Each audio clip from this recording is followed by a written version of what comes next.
the City of Long Beach held Tuesday, December 15th, 2020 at 7 p.m. Over roll call, Councilmember Delury. Present. Councilmember Mandel. Present. Councilmember Treston. Present. Vice President McGinnis.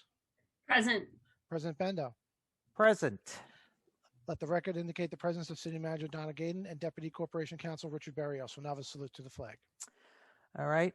Nobody's got a flag behind them tonight, but Rich has got his monster plant there. So, Rich, you want to lead us? Yes, sure. Okay. And over heart, I pledge allegiance to the flag of the United States of America and to the republic for which it stands, one nation, under God, indivisible, with liberty and justice for all. Okay, thank you. And McNally was apparently hiding on us. He had one behind his head that I couldn't see. So, all right. So why don't we start with the city manager's report. Good evening, everyone. The first speaker we have under my report is Commissioner John Miranda.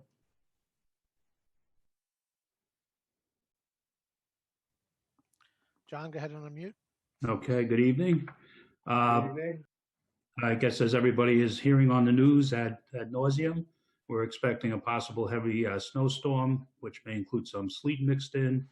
They are projecting accumulations of possibly 8 to 14 inches with wind gusts up to 50 miles per hour, starting on Wednesday afternoon somewhere between 2 and 5 and lasting till Thursday afternoon about 1 o'clock.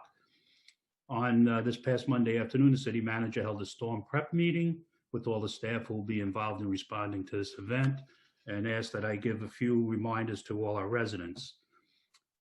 If the snow gets to a significant point, we will be declaring a snow emergency through the city manager's office.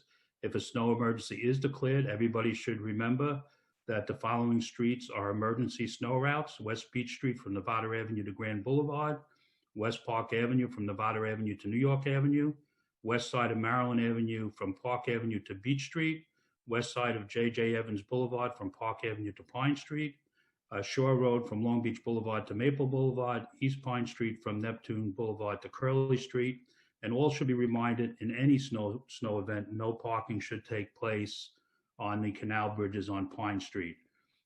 If a snow emergency is declared and any cars are found to be parked on any of those streets, they will be removed, towed away at the owner's expense.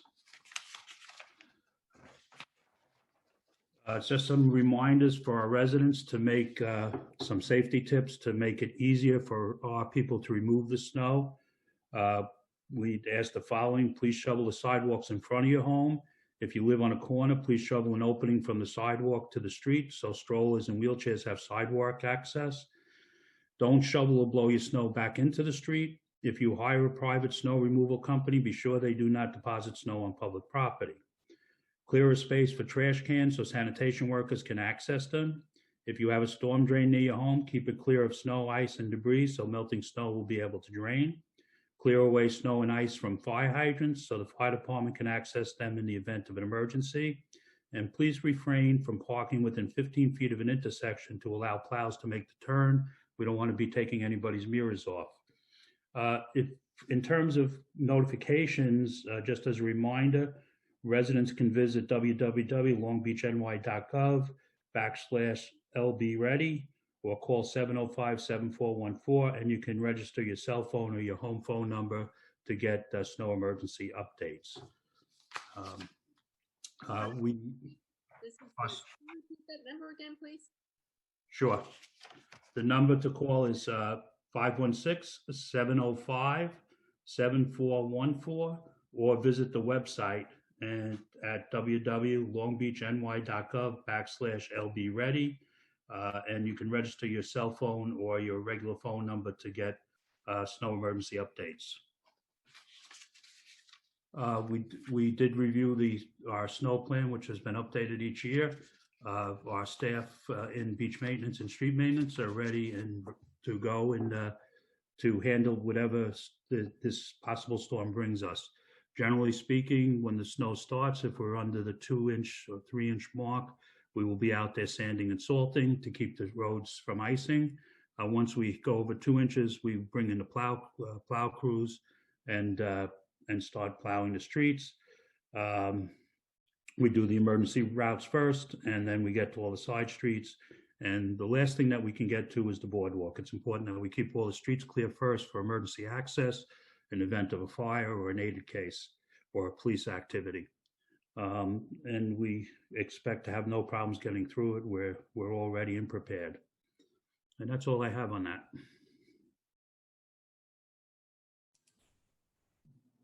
Are there any questions for Commissioner Miranda? Okay, my last speaker for tonight is John McNally. Good evening, everybody. The city manager asked that I give an update on the most recent COVID numbers that we have. So for the 7-day period ending yesterday, there were, yesterday the 14th, there were 152 confirmed positive test results for COVID-19. That averages 21.7 a day. And that would put us on par with where we were in the spring during the first spike. So we are well into a second wave at this stage of the game, and with holidays upon us, we anticipate those numbers to continue to grow. We do not have positivity rates for local municipalities, for Long Beach, or necessarily even Nassau County. What the state has put out, though, is positivity rates for the Long Island region, Nassau and Suffolk. That stands at 5.67%. The other key metric that we know the state is using to evaluate whatever restrictions they may put in place is the percent available ICU beds. And currently Long Island stands at 29%, which again is way better than we were in the springtime when the first wave sort of rapidly ascended upon us, but it's also amongst one of the lower percentages in the state. So Governor essentially said today that he anticipates another shutdown coming if numbers don't start reversing for where the current trend that we're on. So we'd again asked everybody, as we continually have, to practice safe social distancing, wear masks, avoid indoor gatherings with people that don't live in your home, and get tested should you not feel well or believe that you've been exposed to anybody. And that's the extent of my update. Questions? Okay. If there are no questions, I just want to wish everyone that is on the call or watching a very Merry Christmas and a Happy New Year. And we'll see you in 2021. Okay. And I guess along the lines with the COVID, I guess it's worth noting that city employees tomorrow will have the opportunity to get tested. The city is doing testing, or testing is being made available, I should say, to the city employees tomorrow. So hopefully everybody will come out squeaky clean. But all right.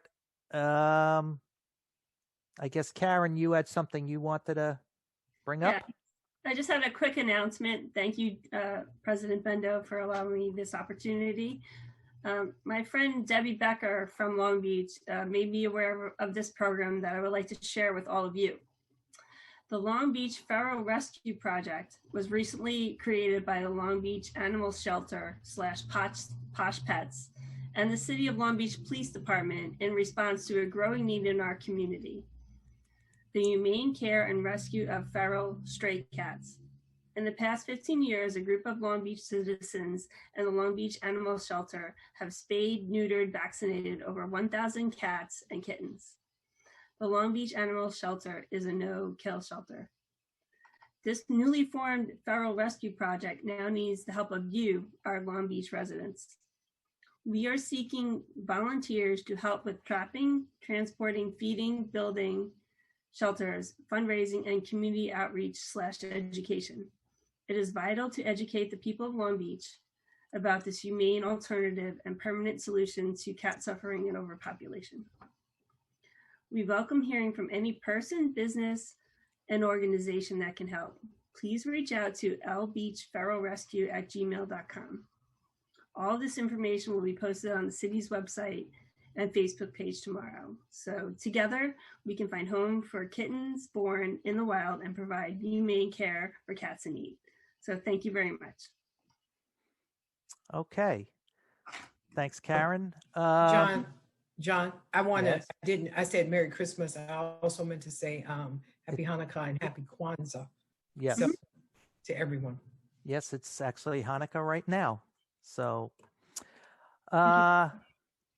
okay, just a couple other items. I think it's pretty much out there now, but in case somebody may not know, we extended an offer to a police commissioner candidate, one of the finalists.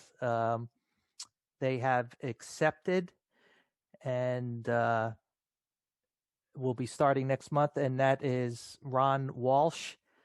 He'll be joining us from the Nassau County Police Department. He'll be our next police commissioner. What is interesting is he's not even on the payroll yet, and he's been pretty active.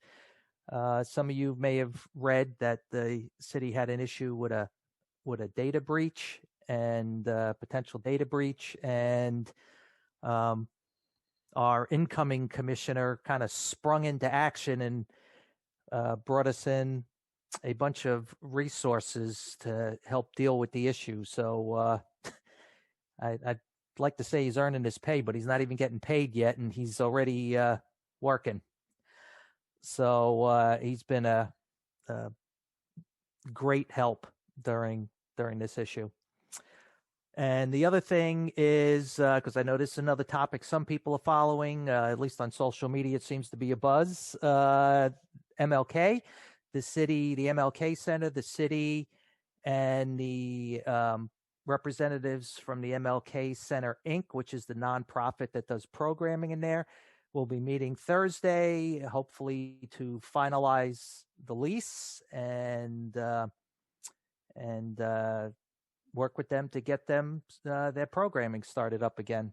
So that should be Thursday. So hopefully Thursday will bring conclusion to that and get moving forward on that. So I think that's about it. So Dave, why don't we move on to the public hearings? Okay, our first public hearing it goes along with item number 3, which is a bond ordinance authorizing financing for the cost of payment of settled claims against the city in the matter of Wenger Construction Company, Inc. versus City of Long Beach, stating the estimated total cost thereof of $750,000, appropriating said amount therefor, and authorizing the issuance of not to exceed $750,000 bonds of said city to finance said appropriation. All right, and I believe our outside counsel was supposed to join us for this. Mr. McCabe is on. 1 second. Let me just text him really quick.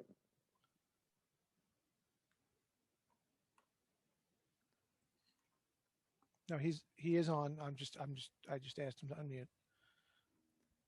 Yep, I see him. Can you hear us, Ed?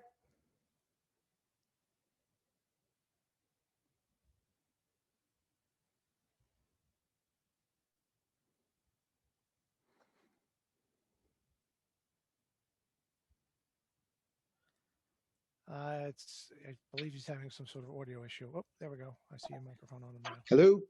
Yep, we got you now, Ed. You got me? Yes. I don't know why I can't see you. I could see you before. Can you see me now? No. Is your camera on? Should be. Okay, we're not at least I'm not seeing you. I didn't have him up as panelist. I just moved him up to the panel, so now your camera should work. You can go ahead and turn your camera on. And you just muted your mic.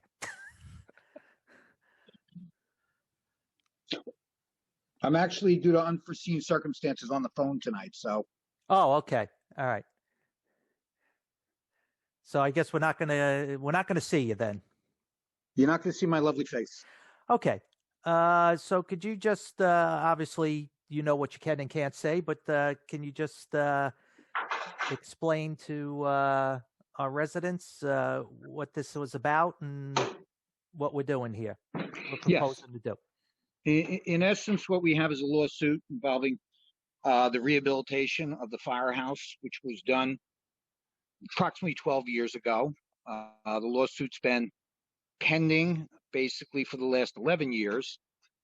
We've agreed it was in essence a delay claim, and that when the contractor took down the brick facade, the CMU had been seriously damaged, which led to, in essence, a 6-month delay in the construction of the project. We did meet with the court and had Judge Wachowski mediate the case. After that, we were in essence able to come to a settlement. The settlement was $750,000, more than 50% of which, unfortunately, constitutes interest, and that this case has been going on for 12 years. Basically, we had the hindsight of Judge Wachowski, who was the mediator, and the hindsight of the trial judge, Judge Steinman. Based upon their input, as well as our analysis and dealing with our engineers, and that this case is 12 years old, we think it's a good settlement for the city. Okay. Are there any questions from the council members? Ed, this is Mike Delory. What was the rate of interest that was accruing on the penalties? Was it 9 or 10? It's 9%. That's statutory. Statutory. Okay. And that's been running for roughly 10, 11 years.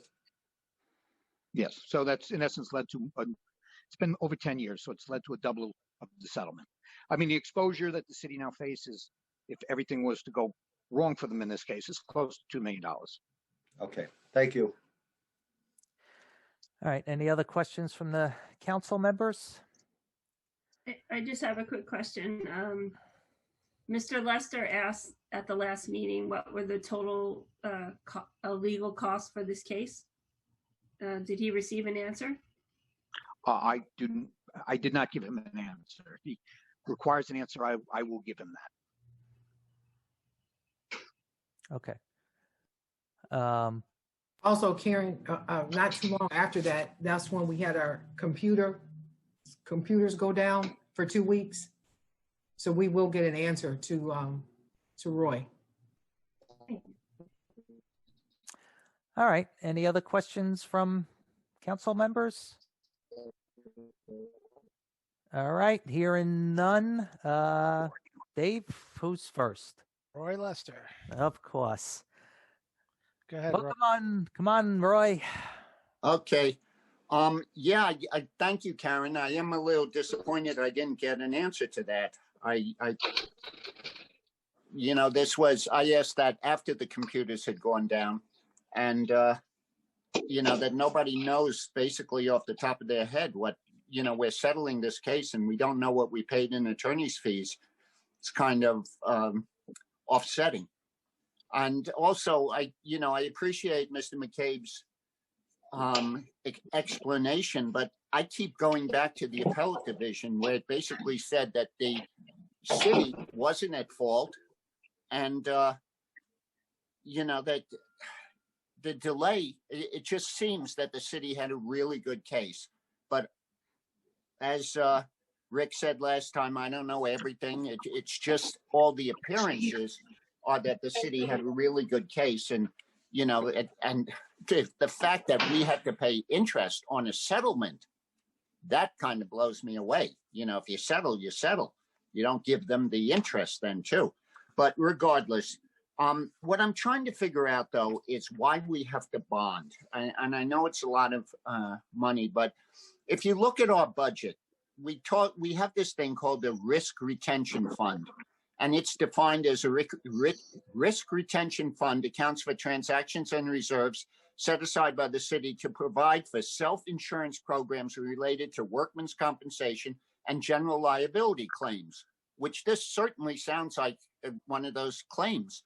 And it seems that we had about $3 million in the risk retention fund. And the same question is going to go for the $200,000 that we're going to be voting on.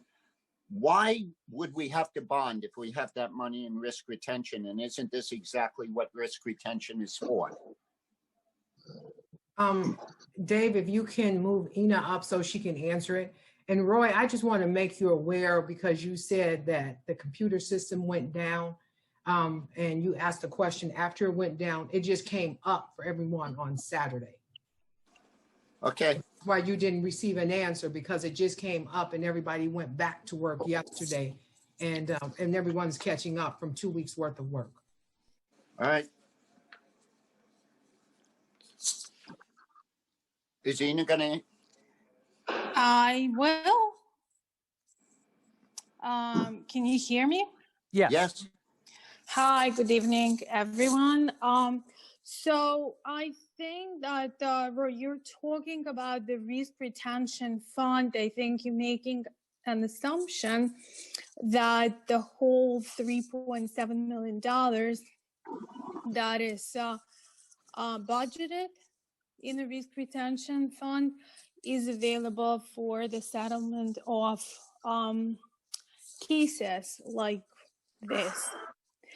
About $2.6 million in that fund is actually earmarked for the workers' compensation insurance.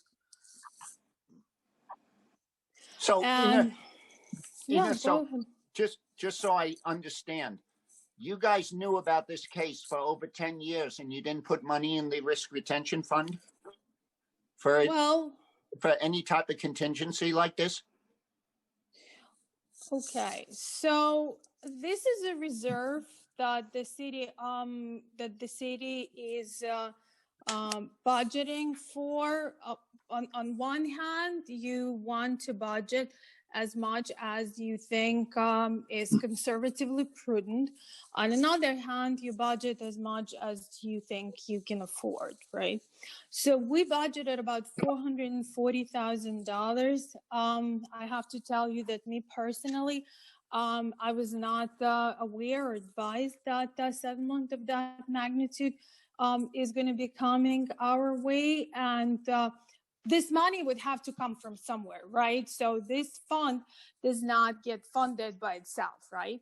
So that means that we would have to increase and expand the expense. It's budgeted. If you're going to go back and look in the operating funds, this fund is getting funded by the combination of the general fund, water fund, and sewer fund budgets.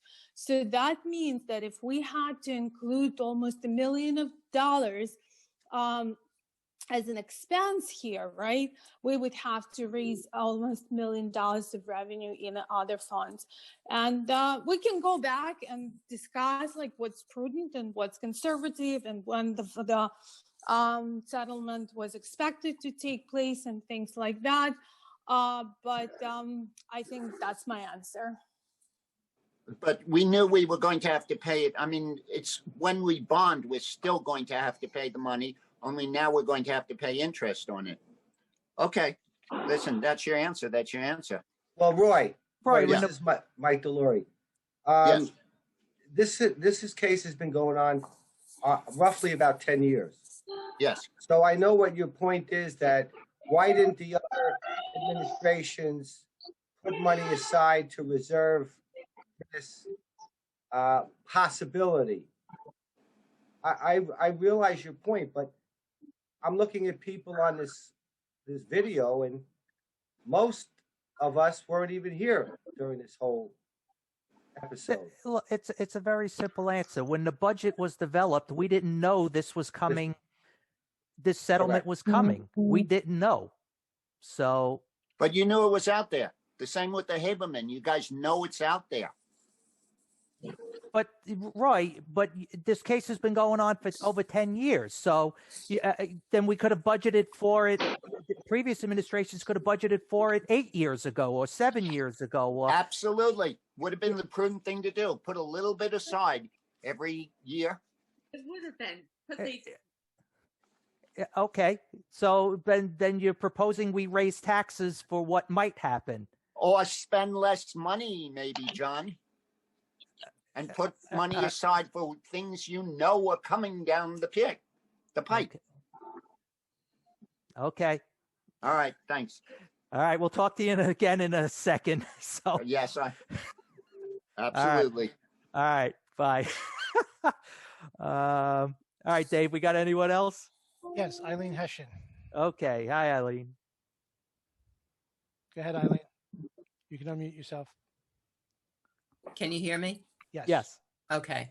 I like your jacket, John. Very nice. Thank you. I'm still confused because I do remember when the firehouse was fixed, that it was the fault of the construction company that things had gone wrong.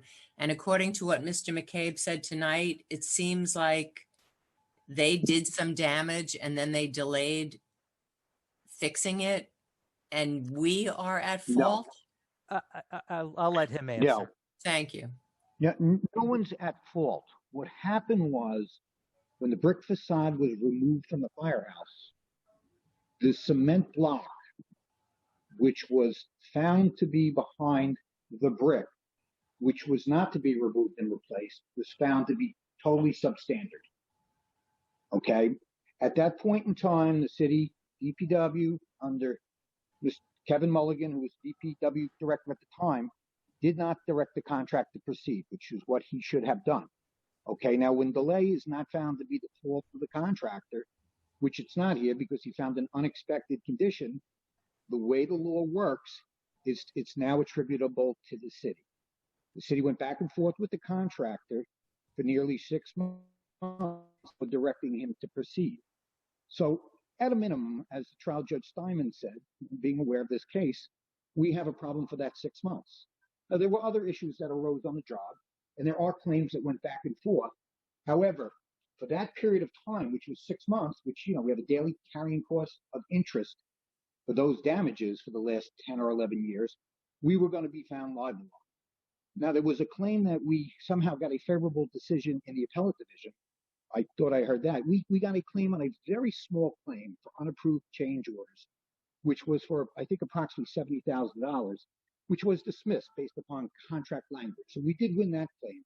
The appellate division did not side with us on getting rid of the delay claim. In fact, the judges at oral argument completely disagreed with our point that it was not attributable to us.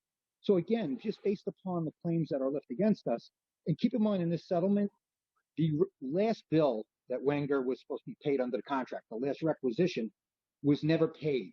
That claim in and of itself amounts to $340,000.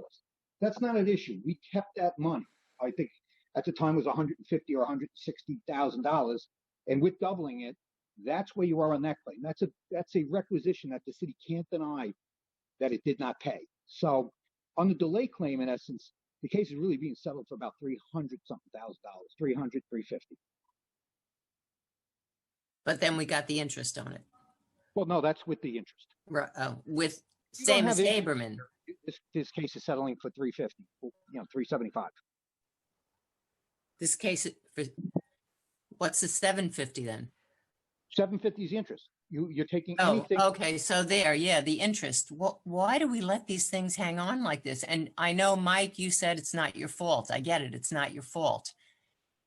Can I briefly? The past administration, but God, we're bonding for almost $40 million tonight. Can I just make one more point? Thank you. And let me just mention one thing quick to Eileen is that, Eileen, I look at it this way. This 9% running is ridiculous if there's a reasonable settlement offer out there. And if you bond it, I'm guessing we could get a rate lower than 3. That's what I'm guessing. I don't know the facts. That's what I'm assuming. Well, I'm looking at what our taxes will be on this $40 million bond. It's not going to be 2%. Eileen, that's a separate issue, and that's money we're getting paid through grants. So when we get to that issue, okay, talk about that. But what this is what I just heard Ed say is it is the final payment that the city withheld from the contractor. It is the settlement then for the delay, and then the interest basically doubles it. So it sounds like it's about $375,000 was the final payment that was withheld, then about $175,000 for the delay, and then the rest, the other half, is interest. And the interest is and the $355,000 would include the interest on the Okay. bill that was not paid. That's, I want to be clear on that. Right. So, and the Okay. interest, that 9% interest that's mandated by the courts. That's not a negotiable point. That's a Right. legal thing. All right. And would I be right in saying that this has to do with administrations that came before yours? Well, this happened 10 years ago. Thank you. Yeah. Yeah. Before it appears in social media tomorrow, I thought we'd make that straight. Oh, well, thank you. Well, we'll get blamed anyway. That's what they do. All right. Thank you for all the explanations. Thanks, Eileen. Okay. Anyone else, Dave? Yes, Kathleen O'Leary. Hi, Kathleen.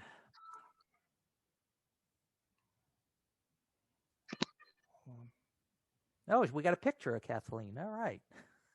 Okay. Love the jacket. Thank you. I just have a question. I know this is falling on past administrations, but I guess my question is, what had the corporation councils done before on this case? Who was the last corporation council to work on this, and why was it left for 12 years? I'll let Ed answer that, but my guess Yeah. is it just takes time to work its way through the court system. Okay, yes. Initially, what happened was we did discovery, which is generally a 2 or 3 year process that involves all the depositions. There were literally tens of thousands of pages of documentation that were exchanged. We then made motions before the court, in our case, to dismiss their claim, and their claim for summary judgment, saying they felt on certain issues they should. The court, in essence, said, look, there are issues of fact here. Okay, and it took about 3.5, 4 years to get through this process, and that, we think this should go to trial. At that point, you can either pursue an appeal or not. The city chose to pursue an appeal. Okay, and the appeal papers, I believe, were filed in 2015. I believe it was argued in 2016, and in essence, a claim was dismissed by the appellate division. However, the case basically sat in the appeal process for about over 3 years, where there was no work done because there was nothing to do. Once a case goes into the appeal process and you file the appeal papers, you go down to Brooklyn one morning and argue the case before a 4-judge panel. And other than that, there is no work to be done. So that's kind of the way the case sat. And I didn't have very much contact with the corporate counsel after the appeal was argued because we were waiting for a decision for a substantial period of time. Okay. Ms. O'Leary, I would just, you asked a really good question. And, I would just say that I really don't think it's a coincidence that a lot of these settlements are coming up to date now that we have an active city manager that is managing the entire portfolio very well and bringing these issues up to the council's attention. Thank you. Okay. Anything else, Kathleen? No, not now. Okay. Have a good night. Well, we may talk to you again. All right. Anyone else, Dave? That's all. That's it for now? Okay, we'll close this public hearing and move on to the next one. Thank you, Ed. Thank you. Thank you, Ed. Thank you very much. All right, bye-bye. Bye. Okay, our next public hearing is for item number 4, which is a bond ordinance authorizing financing for phases 1 and 2 of the flood protection for major critical infrastructure project, stating the estimated total cost thereof is $33,500,395, appropriating said amount therefore and authorizing the issuance of not to exceed $33,500,395 bonds of said city to finance said appropriation, and further authorizing any amounts received from the United States of America and or the state of New York to be expended towards the cost of such projects or redemption of any notes and bonds issued therefore, or to be budgeted as an offset to the taxes for payments of the principal of and interest on said bonds and any notes issued in anticipation thereof. Boy, that is one run-on sentence. And that's one of the shorter ones. Okay. I'm assuming Mr. Miranda was going to update us on this. You muted, John, by the John, way. go ahead and unmute.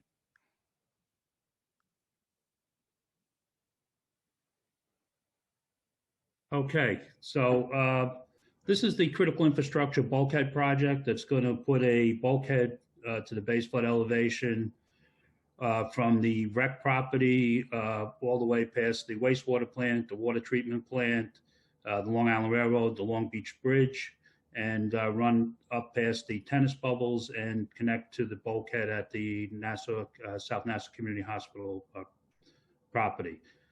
This is a FEMA-approved project that we have been working on, and this will include a 33 million gallon a day stormwater pump station, which will significantly improve stormwater runoff in the area between J.J. Evans and Long Beach Boulevard.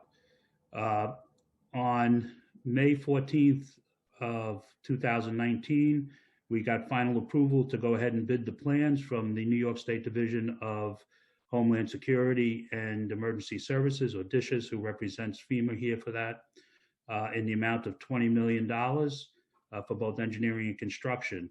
Project was let out to bid, and on November 14th of 2019, we received bids which was significantly over the $20 million that was approved.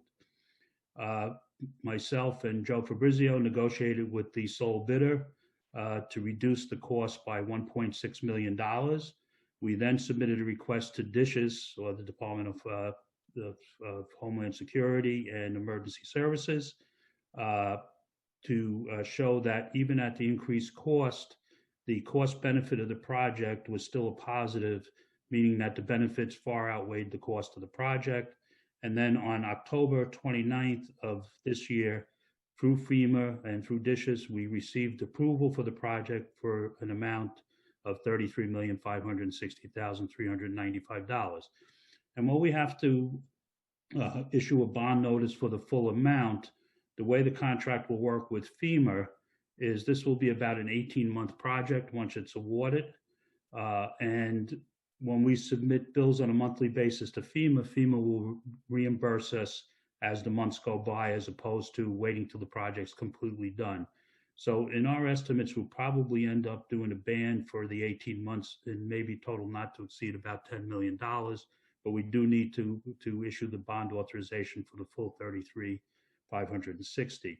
So when all's done and said, we really should only be paying interest for the 18 months that the project takes place. Unless there's any other questions, that's really kind of sums up this request. Okay, so because Eileen asked this question in the last round. So this is being paid for through state and federal grants to us. The only cost to the city is the interest on basically the short-term borrowing during the project, correct? That's correct. Okay. So we're just we have to authorize the borrowing of the money now because the city has to front the money and then gets reimbursed. Right. So, John, in the beginning of the project, there'll be some mobilization cost, and that probably will be in the neighborhood, if I would guess, about $3.5 to $5 million. And we would probably go to a ban for that, submit those bills. Once approved by FEMA in the following month, they would pay us for that. And then we would start to use the money that comes in from FEMA to pay the next bills going forward. Right, and the money's borrowed usually kind of on an as-needed basis. Not like we're borrowing $33 million at once. So Correct. The interest is just really on we're borrowing what we need at the moment. So we're only paying interest on that much lesser amount. Correct. Okay. So any other questions from the council members? I just have a question and a comment, Commissioner. The comment is, great job. I know it's a lot of work. It's been a project. From what I remember, months, if not years ago, the initial cost or estimate was about $20 million, which was found out later was extremely low to the reality of what was needed.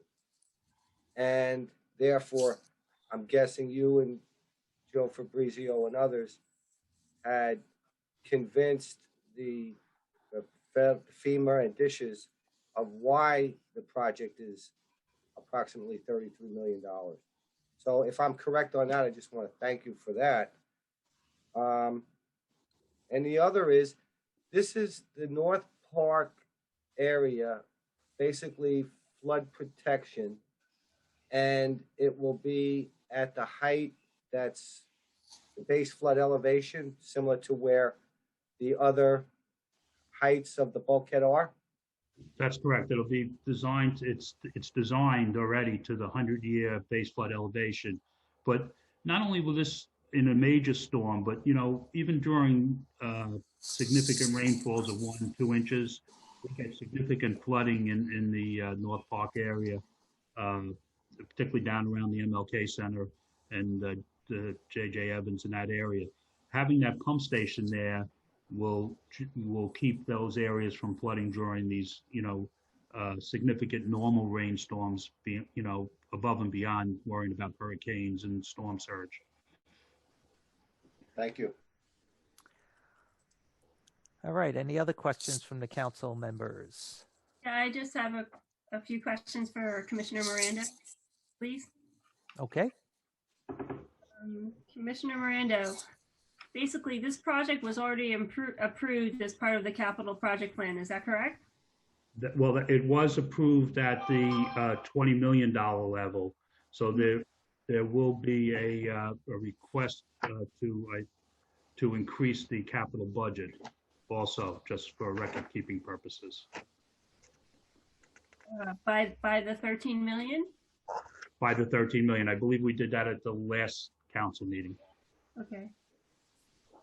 And then, is there a net difference in terms of cost to the city because of interest payments? Is that what you're saying? No, because even if the project had come in at $20 million, it would be under the same. I'm cold. We would only do a ban for what we would need for the first month's payment, and then be reimbursed each month by FEMA, and that would pay the following bills. Just so people understand why the cost has went up. This project started being designed in about 2015. There has been significant time-consuming negotiations with the Long Island Railroad, because part of this involves designing a floodgate system under the railroad tracks. Additionally, there was a lot of negotiations with the town of Hempstead because of the way the bulkhead has to come out to meet the bridge. The town considered that their property. We had to negotiate a purchase of a small piece of property from the town.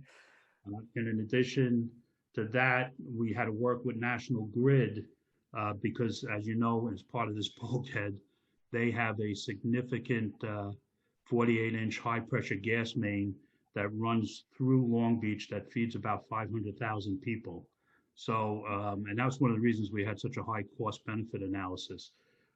In addition to this, this is going to replace all the utilities, gas, sewer, water, along River Avenue, River Drive, which has suffered significant erosion and has probably put a lot of those utilities at risk. Right. We've been suffering a lot of, we've had several like sewer and water main breaks along Riverside, right? Correct. Yeah. Correct. So this is desperately needed work. Absolutely. I think this is one of the most critical projects that the city is undertaking. Well, just and for controlling flooding and everything too, it's going to be very important. So, Karen, you got more, Karen? Yeah, I 100% support Mr. Miranda's assessment. I wouldn't think otherwise. I was just trying to quantify the difference for our records. That's it. Yeah, no, the difference in the project is approximately $13.5 million is the John, this is Ina, you muted yourself. Hi. Hi. John, I guess like the question is, because the cost of the whole project had increased from $20 million to $33 million. But in any case, either under $20 or $33 million scenario, we will only ever have to bond a portion, right, of the total cost.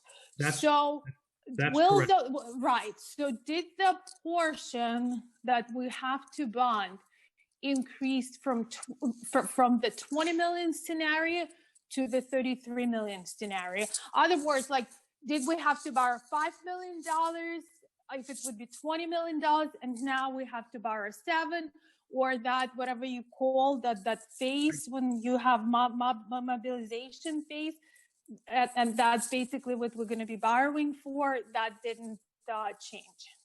I would think there might be, based on that, maybe a 20% increase in that amount.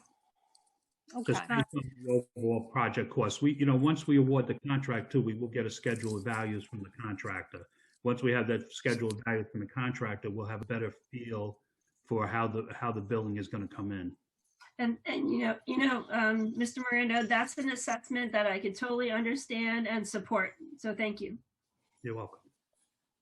Okay. You done, Karen? Yes, sir. Okay. Any other questions from council members? All right. Hearing none. Dave, who do we got from the public? First up, Roy Lester. Okay. Go ahead, Roy. How Good, come Roy. I'm always first? Just the order is on the screen. Okay. Because you're number one in our book, Roy. Thank you, John. First question, cost overruns, they're our responsibility? We have built into the contract a contingency in the event of any cost overruns. All cost overruns or only a certain percentage? A certain percentage. I believe we put in this one, and I don't have the contract right in front of me, but we generally put anywhere from 5 to 10%. And I think based on the size of this project, we put in 10%. So the overall cost of this project could come in a lot lower than the 33 million also. But it could come in if we have higher cost overruns. I guess what bothers me is, once again, there was only one bidder. On a project this size, only one bidder. Well, and I just wish we could get more bidders. Well, it's interesting because we only got a bidder for the general contract. We did get 9 bidders for the electrical work that has to do with the pump station. So there was significant interest. One of the problems here is that a lot of some of the people that would sub for the bulkhead to do the bulkhead portion of this project aren't union, and therefore the main contractors wouldn't use them because they're non-union. So this kind of limited the number of people that were available to bid. And what is the cost of the bond? I know we have to pay bond counsel and stuff like that. Each bond has a cost. I'll defer to Ina on that. Okay, and then I have one more question after that. All right, go ahead, Ina. Okay. I would have to give you an estimate. I think the cost of issuance it depends on how much is going to be bonded, right? It's based, portion of it is a fixed fee, and portion is based on how much is going to be borrowed. I anticipate that if we were to bundle all these projects all these authorizations that we're talking about, our cost of issuance is going to be anywhere between $30,000 and $40,000. That's it for the attorneys and everything? For the attorneys and everything, yes. Okay, I'll hold you to it. All right. And don't hold me to it. Don't hold me to it.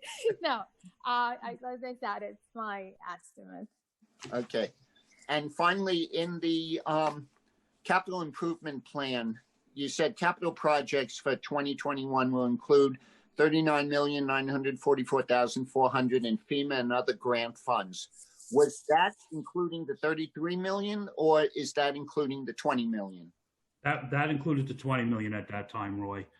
Okay. So the project hadn't been bid yet, so. Okay. All right. We hadn't negotiated an increase with FEMA yet. Okay. Sorry, one last question. And going back to the Indiana Firehouse, I would think that when somebody bids on something that they know the underlying surface. Not necessarily in that firehouse. I mean, I wasn't here for the project. Well, I'm not talking specifically about the firehouse. But because, you mentioned the firehouse. When you read the brick facade, you don't know what's under that facade because the cement unit blocks in between are, on one side they have sheetrock and studding, and on the other side they have brick. So when you take that down, that's what you find that's under it. I think on this project, there's really a lot less hidden things that are going to come up. Well, it's a big project. It's actually a pretty straightforward project. From your mouth to God's ears, John. We're not rebuilding something that exists. If we were rebuilding something that exists, then I'd be more concerned about hidden cost. Okay. All right. Thank you. So, Roy, after all this, is it worth it? Should we do it? John, the fact of the matter is we still have the rest of the city that the water's going to come in on. And that's what I keep saying. You can't put high bulkhead on one side and low bulkhead on the other side and think you can put a sign up saying, water, do not enter here. I would love to see the whole city bulkheaded. So would we all. Same height. We just don't have the money to do it all. Uh-huh. So we're doing what we can. Yep. So, all right. I'm sure we'll be talking to you on the next one. Yep. All right. Dave, who's next? Eileen Hessian. All right. Welcome back. Thank you. Can you hear me? Yes. Good. First of all, thank you for it not being $33 million. Whatever the number is better. So thank you for that. And then the main thing I wanted to say is exactly what Roy just said. We've been saying it for years that everything west of the water treatment plant and east of the tennis courts is going to be flooded if anything happens. We all know that. But since the hospital is building and has their emergency room just east of the tennis courts, are they being held responsible to build some bulkheads to protect their property? John, I'm assuming that's one for you. That's really not an engineering question because it's really a political question. Right now, our code doesn't require that bulkhead be replaced to a base flood elevation of 100 feet. So there's a couple of things that the city may want to look at, and it's going to be a political decision. It's going to be a political discussion. Do we want to change our ordinance to, there's a couple of ways we could go. We could change the ordinance that says if you replace your bulkhead or have reason to place your bulkhead, you can't replace it at the existing height. You have to replace it to the 100-year flood elevation. Or we could say, even make it more strict and say within 3 years, everybody must replace their bulkhead to the base flood elevation of 100 feet for a 100-year storm rather. So that's really the only way to affect that happening is to pass those kind of ordinances. And of course, those have some political fallout to them. Now, to say we shouldn't do this project, when we have money to do things, we might as well take care of the things we can take care of on public property. We've just finished 2 of the canals with bulkheading. We finished West Bay Drive. We increased the height on that bulkhead by 2 feet. Once the spring comes again, the contractor on that North Shore Bulkhead project will be back increasing the heights of all the dead end streets in the West End on the state streets. So those bulkheads will all be raised to 100-year elevation.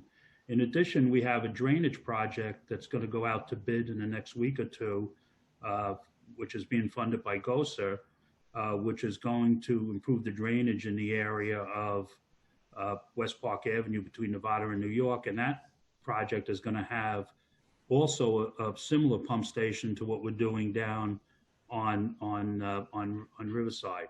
So all these things, well, they won't protect us completely. Well, we have the opportunity and funding from the state and from the federal government. We're taking advantage of getting those projects done. How we get the rest and the privately owned bulkhead to do that is really, again, a political question on how much do we want to change our ordinances to affect that. Well, I think that all of those things that you just mentioned are good. I agree with doing everything in spite of, the reservations on them. However, now that you mentioned that the canals were done, that means there is a very tiny area between the tennis courts and the canals that is not protected, and that is the hospital's area. Somehow we should insist that they get that done, because it is a small neighborhood there that will be washed away if we have another storm. It'll be like a funnel to them. I don't think the hospital has been a very good neighbor. Well, I don't have any control over that. I understand, but I think the city might go to South Nassau and say, you took our money from FEMA, and do something with it to help protect us. Yeah, but Anyway, thank you for listening. If you go to South Nassau and tell them they have to do, first of all, like to John's point, the current code doesn't require them to do it. And if you go to them and force them to do it, then you would have to force every homeowner along the waterfront to do it as well. You can't selectively pick. No, I'm selectively picking them because they took our $40 million and said they would do something good for us. No, I get that, but just what you're proposing is not legal. So, well, I think it's worthy of an ask. My second piece is, since this is about flood protection, I've noticed that they have built fences along the dunes. And I asked one of the workers who are building this beautiful fence, what is that for? And he said, to protect the dunes. Is this included in that money? And exactly what is that protecting? Do you know what fences I'm talking about? Yeah, you're talking about the one that protects the service road on the, John, you want to tell her, or you want me to? Sure. That project's already been funded in last year's capital budget. We tried to convince the Army Corps that if just with the snow fencing that they were using, eventually the maintenance aisle would fill in with sand. And once the maintenance aisle filled in with sand, it would start to overtake the boardwalk. Right. The natural progression. I see. So we got a permit from the DEC to put in a sand screen that will do a much better job of preventing the dune from moving into the maintenance aisle, which will do a couple of things. It'll provide for us to be able to continue to maintain the maintenance aisle, debris and things of that nature. And we're doing that with our own staff. Right. And they're doing a really great job. It's going to take some time to get done. We have all the materials and supplies for it. We're just, it's going to take probably through next summer to get it finished. But in the long run, it will do a lot to protect losing the dune. Well, it looks beautiful. I was just wondering who's paying for it and exactly what it was doing, but it's really protecting the boardwalk. So that's correct. Good. And it's the budget on that project is about $265,000 that was approved in last year's capital budget. That sounds like pocket change. Thank you. All right. Thanks, Eileen. Anyone else, Dave? Kathleen O'Leary. Okay. Welcome back, Kathleen. Okay. You just have to unmute yourself. There you go. I have to say, I know nothing about money, about how the money operates, but I had an idea with this project, I guess, for Irene. Is it possible, as the FEMA money is paid back to us, could we pay down the bond that we're borrowing? And if not, where is that money going? What fund is that money going to go to? Ina, that was for you. Yeah. Okay, I'll take it. Kathleen. So the final, so the money that will be reimbursed, this is a grant. It's a grant that works on a reimbursement basis. So as we, let's say, going to be expensing $5 million and requesting a reimbursement for $5 million, we're going to be receiving $5 million, right? Right. At that point, what we're going to be doing, we're going to be using this $5 million for the next phase of the project. So the last payment that we should receive from FEMA when the project is completed and we don't have to pay to the vendors anymore, we will use this money to pay down the notes. Okay. Hence, that's the reason why we're not borrowing the whole amount. So if we use the whole amount, the FEMA reimbursement should be $33,000, $33 million, and we can get rid of the bond right away. Is that correct? But when you're saying right away, I guess you mean At the once end. the project, yes. Yeah. Okay. Yeah.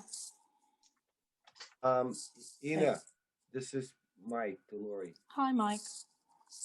I think what would be easy to explain was we're authorizing a certain dollar amount, which is 33 million. We're going to borrow for the first phase of the work, which, let's say, example, it's $3 million. And we pay the contractor $3 million. FEMA gives us $3 million. And then we go on to the next phase of construction and we use that $3 million and then we get reimbursed from FEMA. It's almost like a construction loan in the private sector where you're just borrowing, or is that how I understand this? You understand it correctly. The concept, I don't know how construction loans work, but you understand it correctly. We will have to borrow for the first phase of the project, and then as we're going to be getting reimbursed. So the whole project is going to be $33 million, but we will never have to borrow $33 million, but just for what we will need for the first couple of months. Right. And that will be determined by John's team. Right. And then as we're going to be getting reimbursed, we're going to be using this money for the cost of the project. Right. So at the end of the day, we're going to be reimbursed $33 million. Right. But we'll only have to, let's say in your case, if we'll borrow $3 million, but we'll only have to pay from the FEMA reimbursements $30 million, right? Because the $3 million we had borrowed. So the last $3 million that we'll receive from FEMA will go towards the repayment of the loans. Right, because I think sometimes people confuse the authorization to bond for this entire amount. It's you're authorizing, but you're not always asking for the money at that point. You're just doing piecemeals for the construction. Absolutely, you're absolutely right. Thank you. It's there is a lot of authorizations that we still have from prior year authorizations for which funds were not borrowed.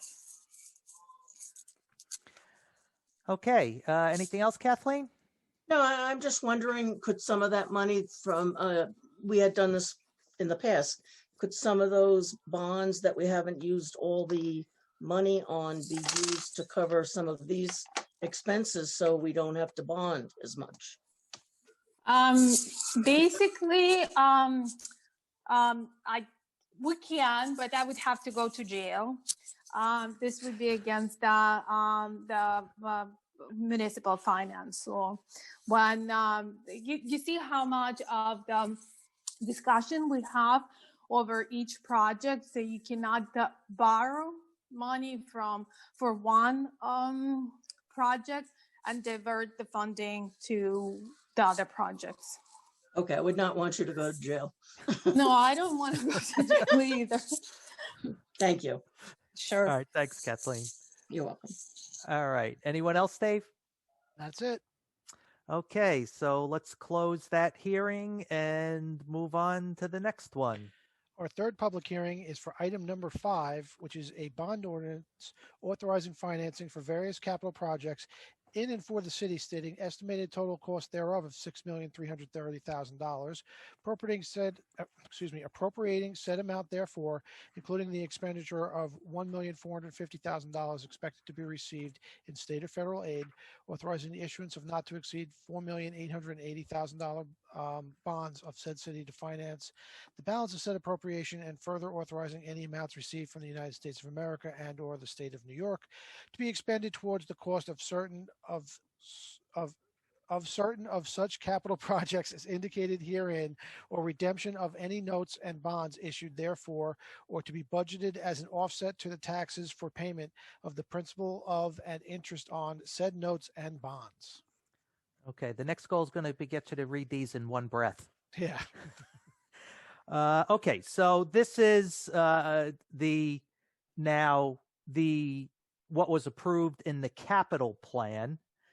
So, John, I don't know if you want to say anything on this. Yeah, am I still unmuted? Nope, you're on. Okay. Yeah, this is just to authorize some of the projects that we'll be planning. This includes $520,000 for road reconstruction. It includes $400,000 for road overlays, of which $200,000 will be reimbursed to us through New York State DOT for the CHIPS program. It includes a bond authorization of $250,000 for engineering design for the Park Avenue Resiliency Project, of which we have received $1,250,000 in grants, of which we have to match. This will be a project that will create some pedestrian safety and some bicycle safety on Park Avenue. This will include $500,000 for the bus station rehabilitation. This is for additional money that was needed for the repairs to the municipal bus garage, where we have the parking garage by the railroad. This will include repairs to the City Hall facade in the amount of $750,000. This will include $320,000 for building repairs down at the wastewater treatment plant. We need to replace a roof on one of the digesters that the DEC has given us a consent order on. It will include $190,000 in sewer system upgrades. Part of this will be spent on Boyd Avenue, where we just went out to bid for a complete roadwork project. And it will include sewer upgrades of $600,000 throughout the rest of the city. As you know, we have a collapsed sewer main on Lindell that's gone out to an emergency bid. This will include an additional $200,000 for the water treatment plant for the separation tanks. This will include $150,000 for engineering design for new well number 19. As you may be aware, well number 16 has met its useful life and collapsed. It includes $1 million in system upgrades. This will be towards the Walsh project for water mains. And it includes $200,000 for a normal hydrant and water service replacement program. And that basically sums up all the projects that this will cover. It's about, out of the $6,330,000, $1,450,000 is actually through grant funding. So, Mr. Miranda, I've already approved this when I approved the capital plan last year, right? That's correct. Yes. There's nothing new in here. Thank you. Yeah, all we're doing now is authorizing the funding for the approved projects. Correct. So, and obviously this is infrastructure stuff. If people want running water and want to be able to flush their toilets, this is stuff we got to do. So, any other questions from council members? All right, Dave, do we have, or should I just say, come on, Roy? You got it. Okay, come on, Roy. Go ahead, Roy. Okay, I just want to make sure. I'm unmuted, right? Yes, you are. Okay, so we're bonding for $4.8 million on this. 4.88. Yeah, so, you know, that's just sheer bonding, and including the other million or 950,000. So tonight, we're almost voting to bond, even though we voted on this project before. We're voting another $6 million, basically. Almost $6 million. What does that do to our debt service? That's an Ina question. You're muted, Ina. Ina, can you please talk in reference to what was already budgeted? As most of this was already budgeted as far as debt service. Also, I was also interested in our leverage ratio to make sure that we are we are definitely within the realm of our, our ratio between assets and investments. So I'd like to get Sure. I think that for that question, Karen, I'd have to do a presentation. And we've exhausted approximately 27% of our borrowing capacity. So we're far away from the threshold, and that's a good thing. As far as having as telling you what it's going to do to the debt service, how it's going to increase it, again, I'd have to do a full presentation. I think just talking hypothetically is not going to be fair. Once this is approved, I will get a better idea of the rates and duration of this borrowing, and I can provide you with the concrete numbers. Okay. I was hoping that you were prepared for that, but I guess not. Karen, are you suggesting, I know we can borrow up to $350 million, you know, given what the ratio is, which I think is a totally absurd ratio. You know, it would be like me living in a $10 million house. I'm not saying that at all, Roy. I'm saying more that, you know, there's leverage ratios that municipalities should go by, and that. Do you believe that they're correct? Do you believe that we could sustain a $350 million debt service? I am saying that there's leverage ratios that municipalities have, and that we, Long Beach, should follow the best practices of what the leverage ratio range should be. I lost you. So basically, I'm saying if there's a leverage ratio, there's a range of what's accepted, generally accepted as best practices for municipalities. And that's where I defer to our finance team to let us know what those leverage ratios are. And as long as we're in those leverage ratios, I feel confident that we can pursue, you know, the actions that we're taking tonight and going forward. Okay, no disrespect, but I think the ratio of where we are allowed to borrow $350 million is totally absurd, and this town could never afford that. And to think just because the law says that, as Charles Dickens once said, if the law says it, then the law's an ass. Okay, we cannot afford that. I think, Mr. Lester, you totally took my comments out of context, which I'm kind of disappointed in. So basically, I was saying that there's leverage ratios that are assumed as best practices for municipalities, and that I would hope that our municipality will remain within that leverage ratio.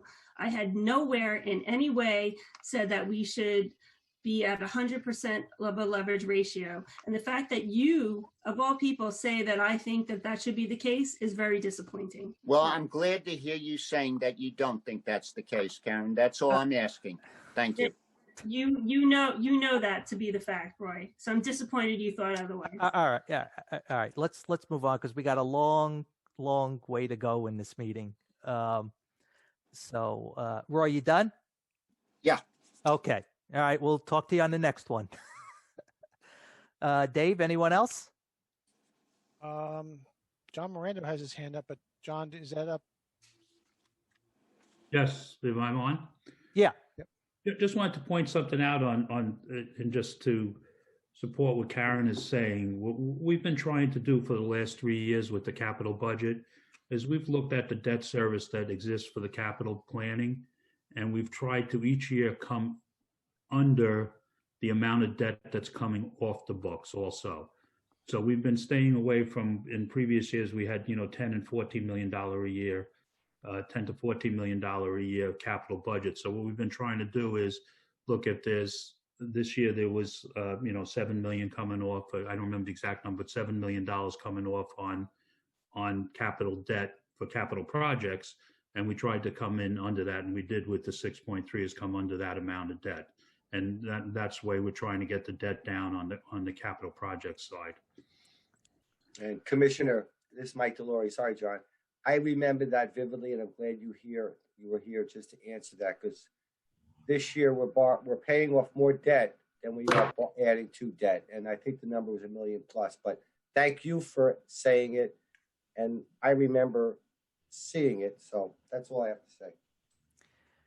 And just Okay, another. on the last note of that, I just want to say that Ina and I will put a presentation together because we don't want to confuse the community about the amount, what we're borrowing for capital projects, where we can show what was budgeted for, what the plan was, where we are, and so that everyone gets a better understanding. So we will, Ina, you and I will talk tomorrow so we can put something together to present at the next working meeting that we can go through, or at the next council meeting.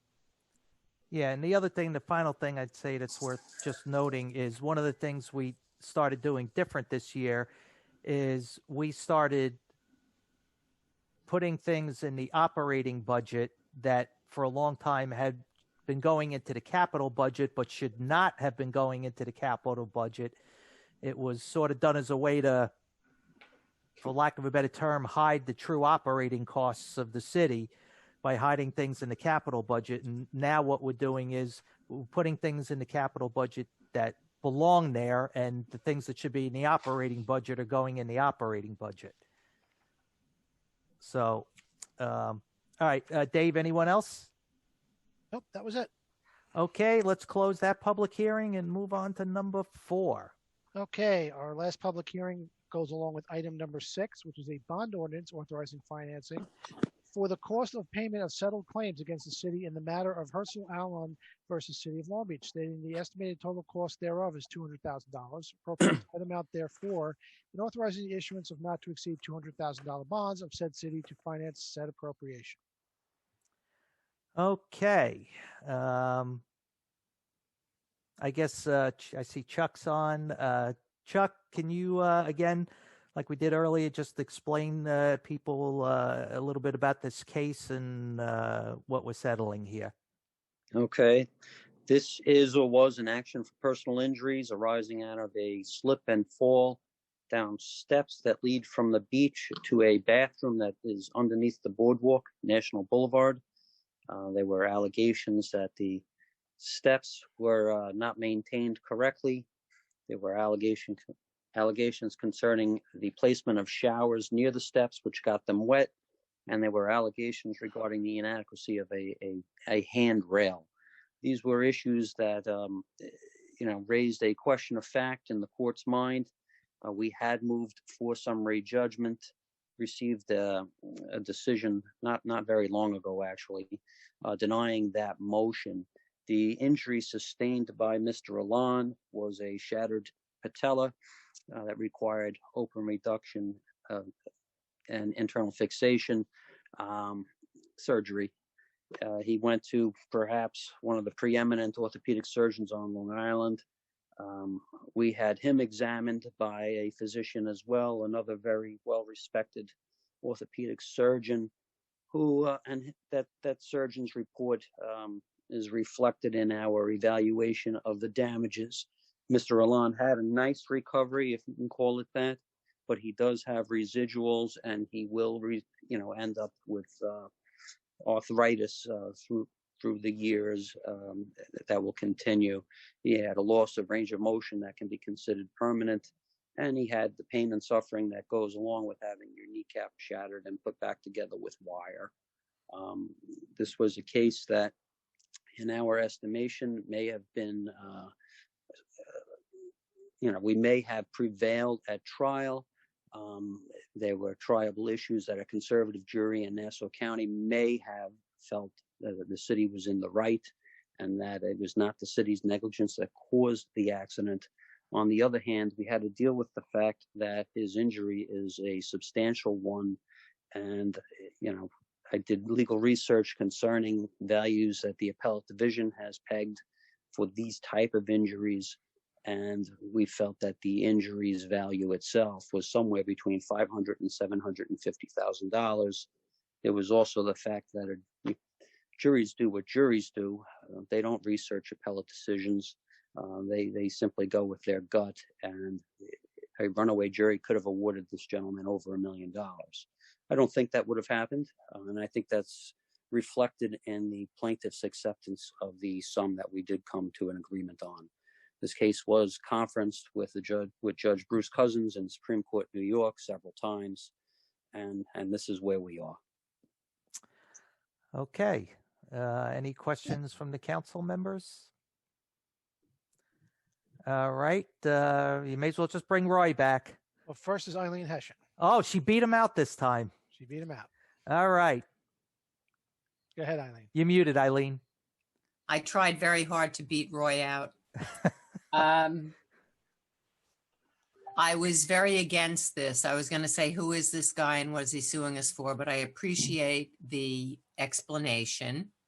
My sister was on an external fixator, and I know that it is, a serious injury and that he could have sued us for more. I do wonder when he did sue us for more. When he comes to the beach, doesn't he expect that there's water everywhere? There's personal liability also, responsibility. But I guess $200,000 in this situation is not so bad. I hate to say that. Thank you for the explanation. You're welcome. The personal responsibility thing does go into the evaluation. The jury could award a comparative fault to the plaintiff and probably would have. But that's why the number is substantially lower than the value of the injury itself. Thank you. You're welcome. All right. Thanks, Eileen. All right. I guess now we'll bring Roy on. Next is Roy Lester. Hold on, I just lost him. Okay. Oh, there we go. There you go. All right. I don't understand. This is a smaller amount, relatively speaking. Nope. And he's gone. Hold on one second. Sorry, Roy. Yeah, you keep. I think it's deliberate. No, sorry about that. All right. This is a smaller amount. Why could this not have come out of the risk retention fund? I mean, we have the money there. Roy? Yeah. Hi, it's Ina again. We had budgeted about $400,000 towards settlement of cases like that. There are multiple cases that get settled throughout the year, and we probably on average we go through $400,000 just as we pay for the cases that it's 600 Ina, average. But go ahead. Sorry, say it again. It's 600,000 average. But go ahead. We budget no. Why no, I know what you budgeted. I know what the average is. But go ahead. So we used that up already. I'm sorry. Okay. So we have spent about half of it, and also I had the discussion with the deputy corporate counsel a couple of weeks ago, and there are a couple of cases or payments on the where we had the cases to be settled and payments that we owe installments on the cases that were settled before.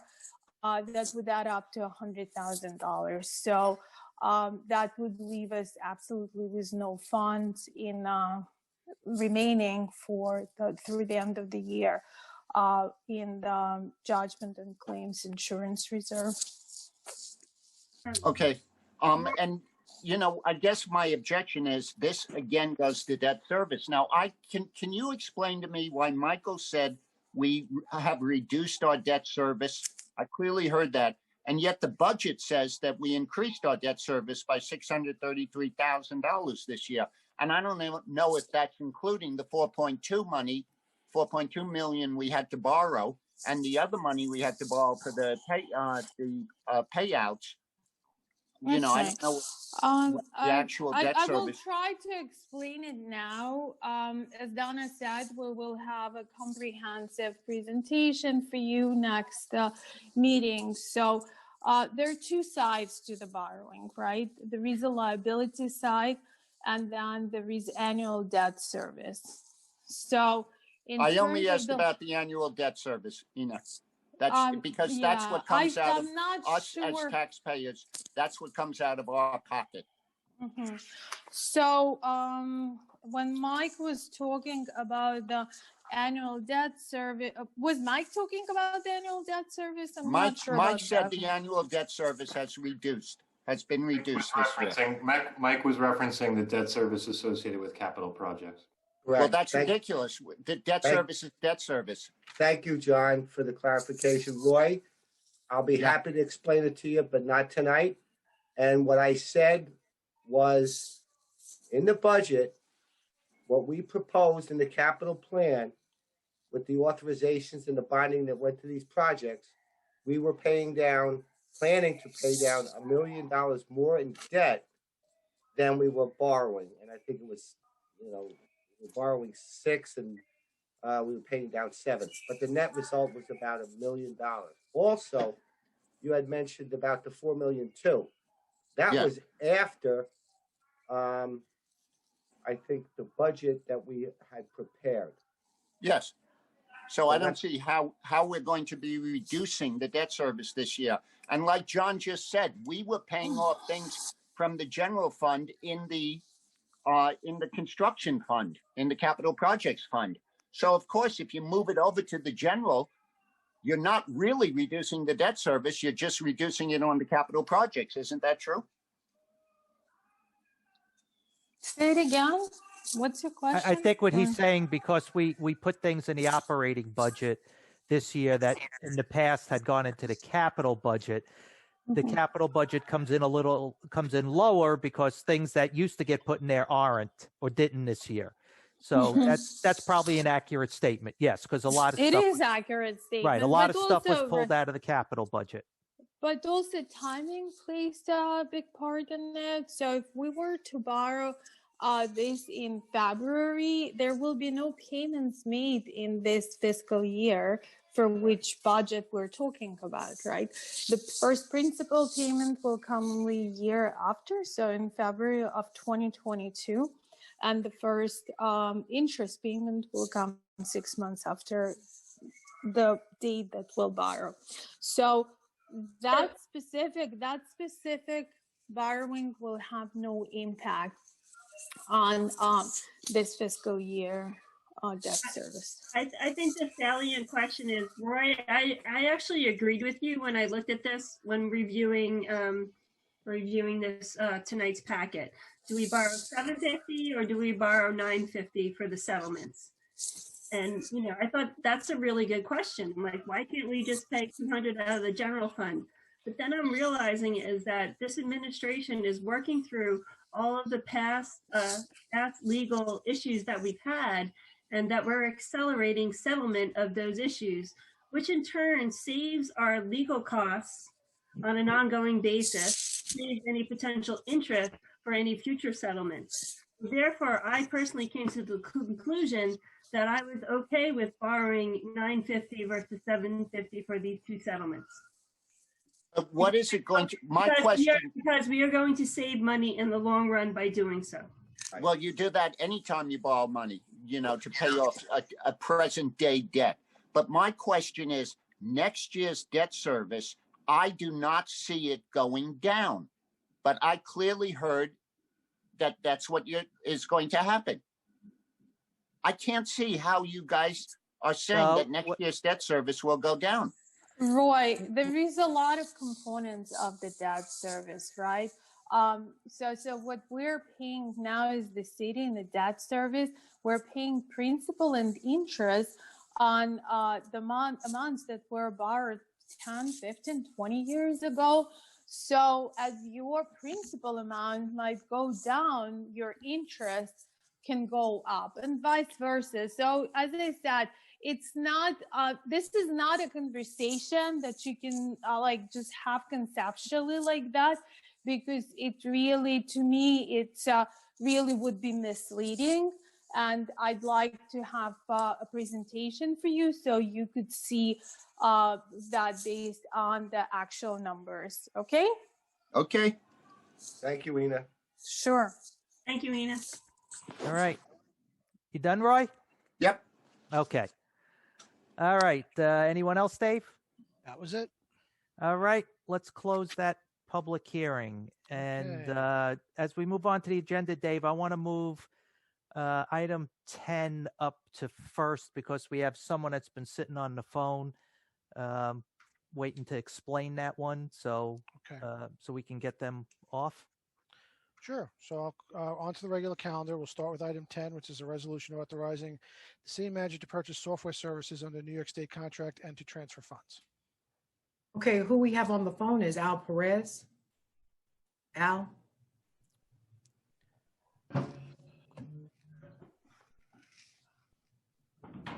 Hold on, I got to find him on the list here.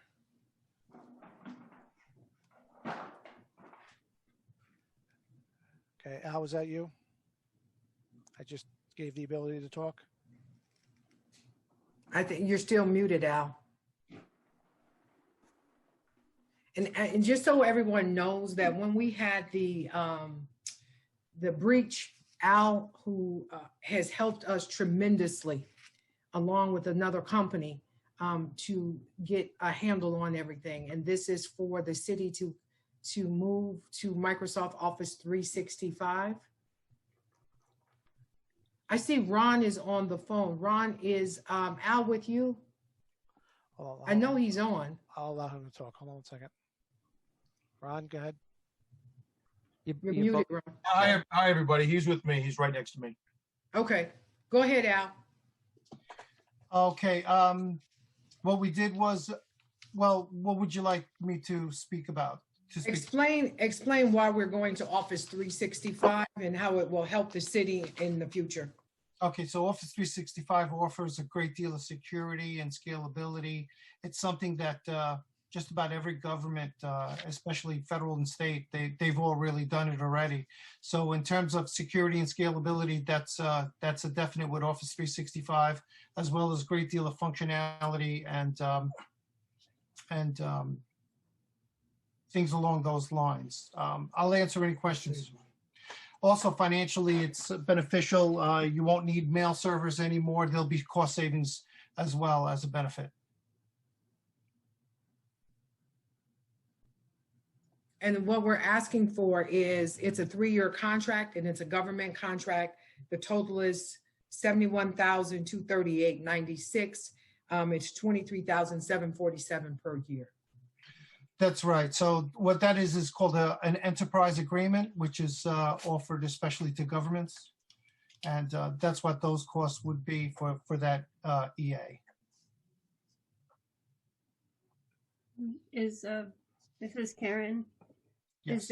Is there a fixed and variable cost in this contract? Is there a fixed and variable cost? This is for the software. Right. So the software, the cost is fixed. So however many users, we can add 100 users. No, it's based on, your question is, I understand the question now, it's actually based on user count. So there's a specific license, there's a specific type of license, and there's a cost associated with that license, and the license count will impact cost. So if we have less users, we can decrease the cost in year 2 and 3? That's correct.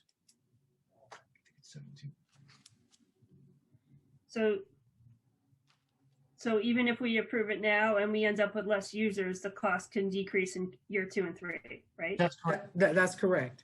That's correct. Okay. Is there a maximum on the number of licenses in this contract? A maximum? No.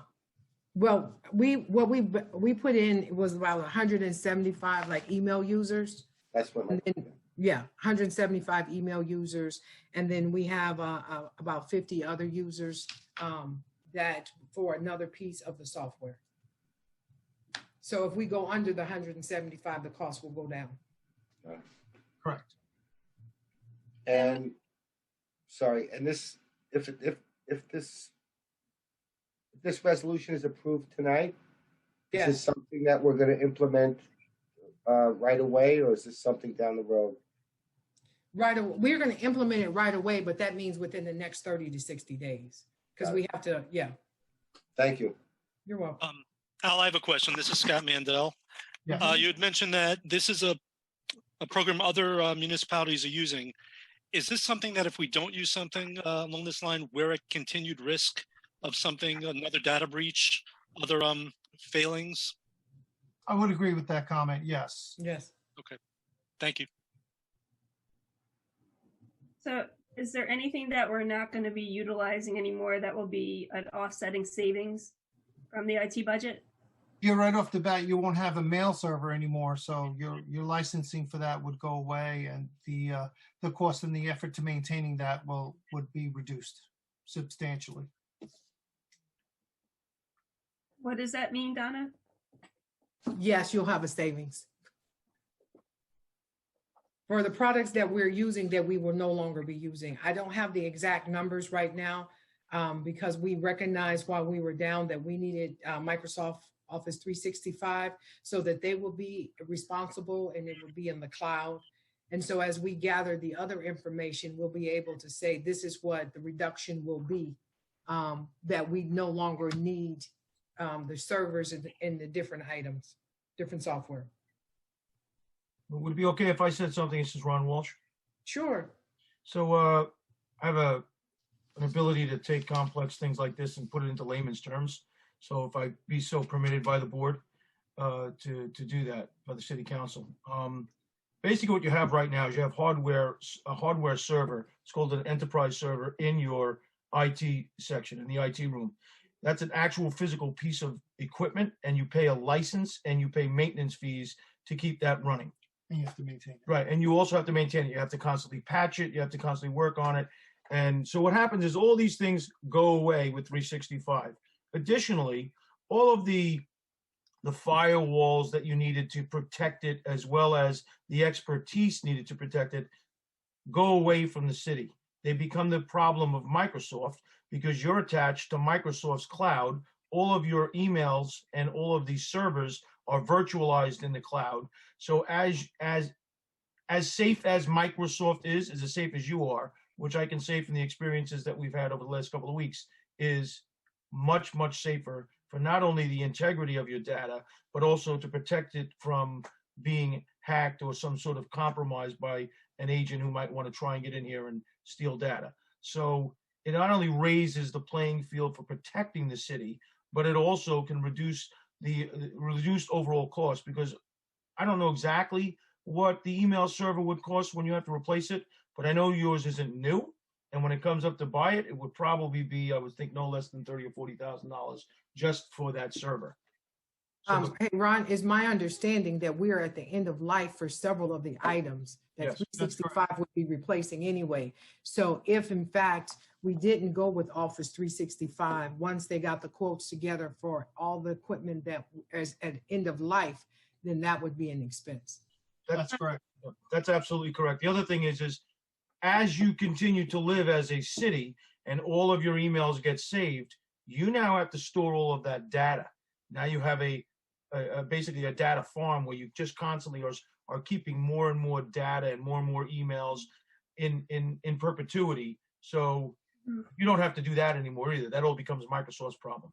So the interesting thing about this conversation is that at the same time, we're talking about capital expenditures and operating expenditures within the same conversation right now. That's so, right. So basically, I understand that we need to increase the operating budget by $23,000 a year for Microsoft 365, which is a fabulous, wonderful addition to the city. So I thank everyone for making that recommendation. If there's any potential savings in other operating costs, I hope that they still remain dedicated to the IT department, and that I'm looking forward to really, another robust recommendation for IT for next year in the capital budget. Thank you. Thank you, Karen. All right. Any more questions from the council? All right. Is Roy first? Roy's first. Okay. Okay, how much more is it per unit, per user after, what do we have, 175? Yes, it's 175. We did not ask for more than 175. The IT department and myself and Al and everyone that's been working on this thinks that the 175 is the highest number that we would go. If anything. So we didn't even ask how much it would be for additional? No, because we think 175 is the highest number. We think Yeah. we'll be below 175. Or we're going to keep it under, we're going to keep it at 175 or below. Okay. And is there a limit to the email storage? Al, Yeah, this is Al. I can answer that. A typical Office 365 mailbox is 100 gigabyte. So that's it. So that's per user? That's massive. Per user. That's massive. So- And you have unlimited archiving. And who does the archiving? Do you have to do it, or do you? It's does automated. Microsoft? You configure it to archive emails, perhaps like after 2 years, it auto archives all that email. Okay. I just, I mean, Long Beach, welcome to the 21st century. We use it and, it's really good. But the big question I have is everything going to be on the cloud then? I mean, do we have a backup for what we have on the cloud? Or is it just on the cloud? Okay, so Al's going to answer that again. So what you do is it's all basically configuration based. So what you'll do is typically what government does is configure Exchange to be in litigation hold. Nothing ever gets deleted and nothing ever goes away. And by default, Office 365 and Microsoft Cloud Technology saves everything in triplicate by default. But what I'm asking is, do we have any hard drives ourselves? Do we have any service that? That'll be for different technologies and different products. Let's say, for example, the police computer-aided dispatch records management system. There'll be something called a domain controller. There'll be, a number of maybe file shares and things like that. But they will be servers. They will be hard servers. There will be some on-premise servers, yes. So all of those are being backed up now, Roy. That won't change. Everything is being backed up now. Okay, I just worry because every once in a while the internet does go out. And once that happens, we will have no email, we will have nothing. That's just the way of the world. I mean, we have to live with it. Now, my question is, it's $23,000. We have an information technology budget of $574,000. How come we can't find $23,000 in that budget? And why do we have to take it out of the contingency? I think that, that includes staff, Roy. Yes. This is an IT budget for over $100 million a year. I hope we're spending that much on IT. Don't you? No. School district never spent anywhere near that. I respectfully disagree. Okay. I find that a tremendous amount for, especially now if we're going to have so much on the cloud. And given the state of our IT department, the fact that we got hacked the way we did, or whatever it was called. And as Ina said a few months ago, we're still using systems like people used 300 years ago. I find $574,000 a lot of money. And the fact that we can't find 23,000 out of that, and we have to take it out of the contingency, I guess it bothers me, but whatever. I can't tell you how proud we are that we are investing in IT.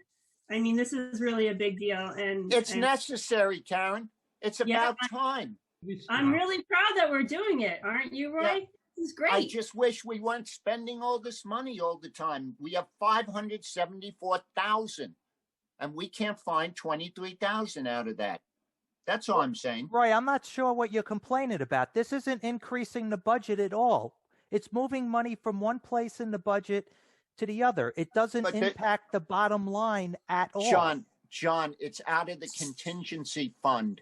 The contingency fund is supposed to be things like if somebody slips and falls, or if somebody. Well, Roy, the contingency fund is really for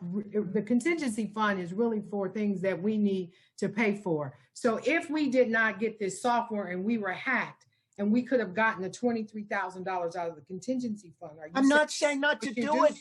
I'm just saying Okay. we have $574,000 in the budget. Okay. All right. Thank you. All right. Let's end it. This is complaining for the sake of it now. So let's. I actually have a salient point here, And the salient point is that 140,000 of the IT budget of 574 is actually for telephone and communication. So, you know, sometimes that will be considered in a school budget, that might be in the office and administration area versus in our city, it's considered in the IT budget. So I hope, Roy, you would recognize that difference and know that only 280,000 are going towards IT maintenance contracts of this 574. So on a percentage basis of the entire budget of the city, I feel that is very reasonable and responsible. Okay. All right. You done, Roy? Yeah. Okay. We'll see you on the next one. Anyone else, Dave? That's it. Okay. So let's go back to item 1. And Al and Ron, thank you very much. Appreciate it. Thank you much, Mr. Bendo, President Bendo. If I could for a second, I know you introduced me earlier, and I know that I'm probably going a little bit out of order here, but I just wanted to let the city know, let you guys know how appreciative I am for the opportunity to come in and help to lead the police department. I look forward to it. I'm very excited about this opportunity, and I really feel that there are great days ahead for the city and for the City of Long Beach Police Department. So I want to extend my thanks to the board and to the people of the city, and I look forward to working with all of you. Great. And we look forward to you being here. Thanks much. So, all right. And you have a good night. So let's go back to item 1. Back to the top of the calendar. Item 1, approval of minutes from prior meetings, October 20th, 2020 and October 29th, 2020. Do I have a motion on this? I move to approve. Second. I do. Voting, Councilmember Delury.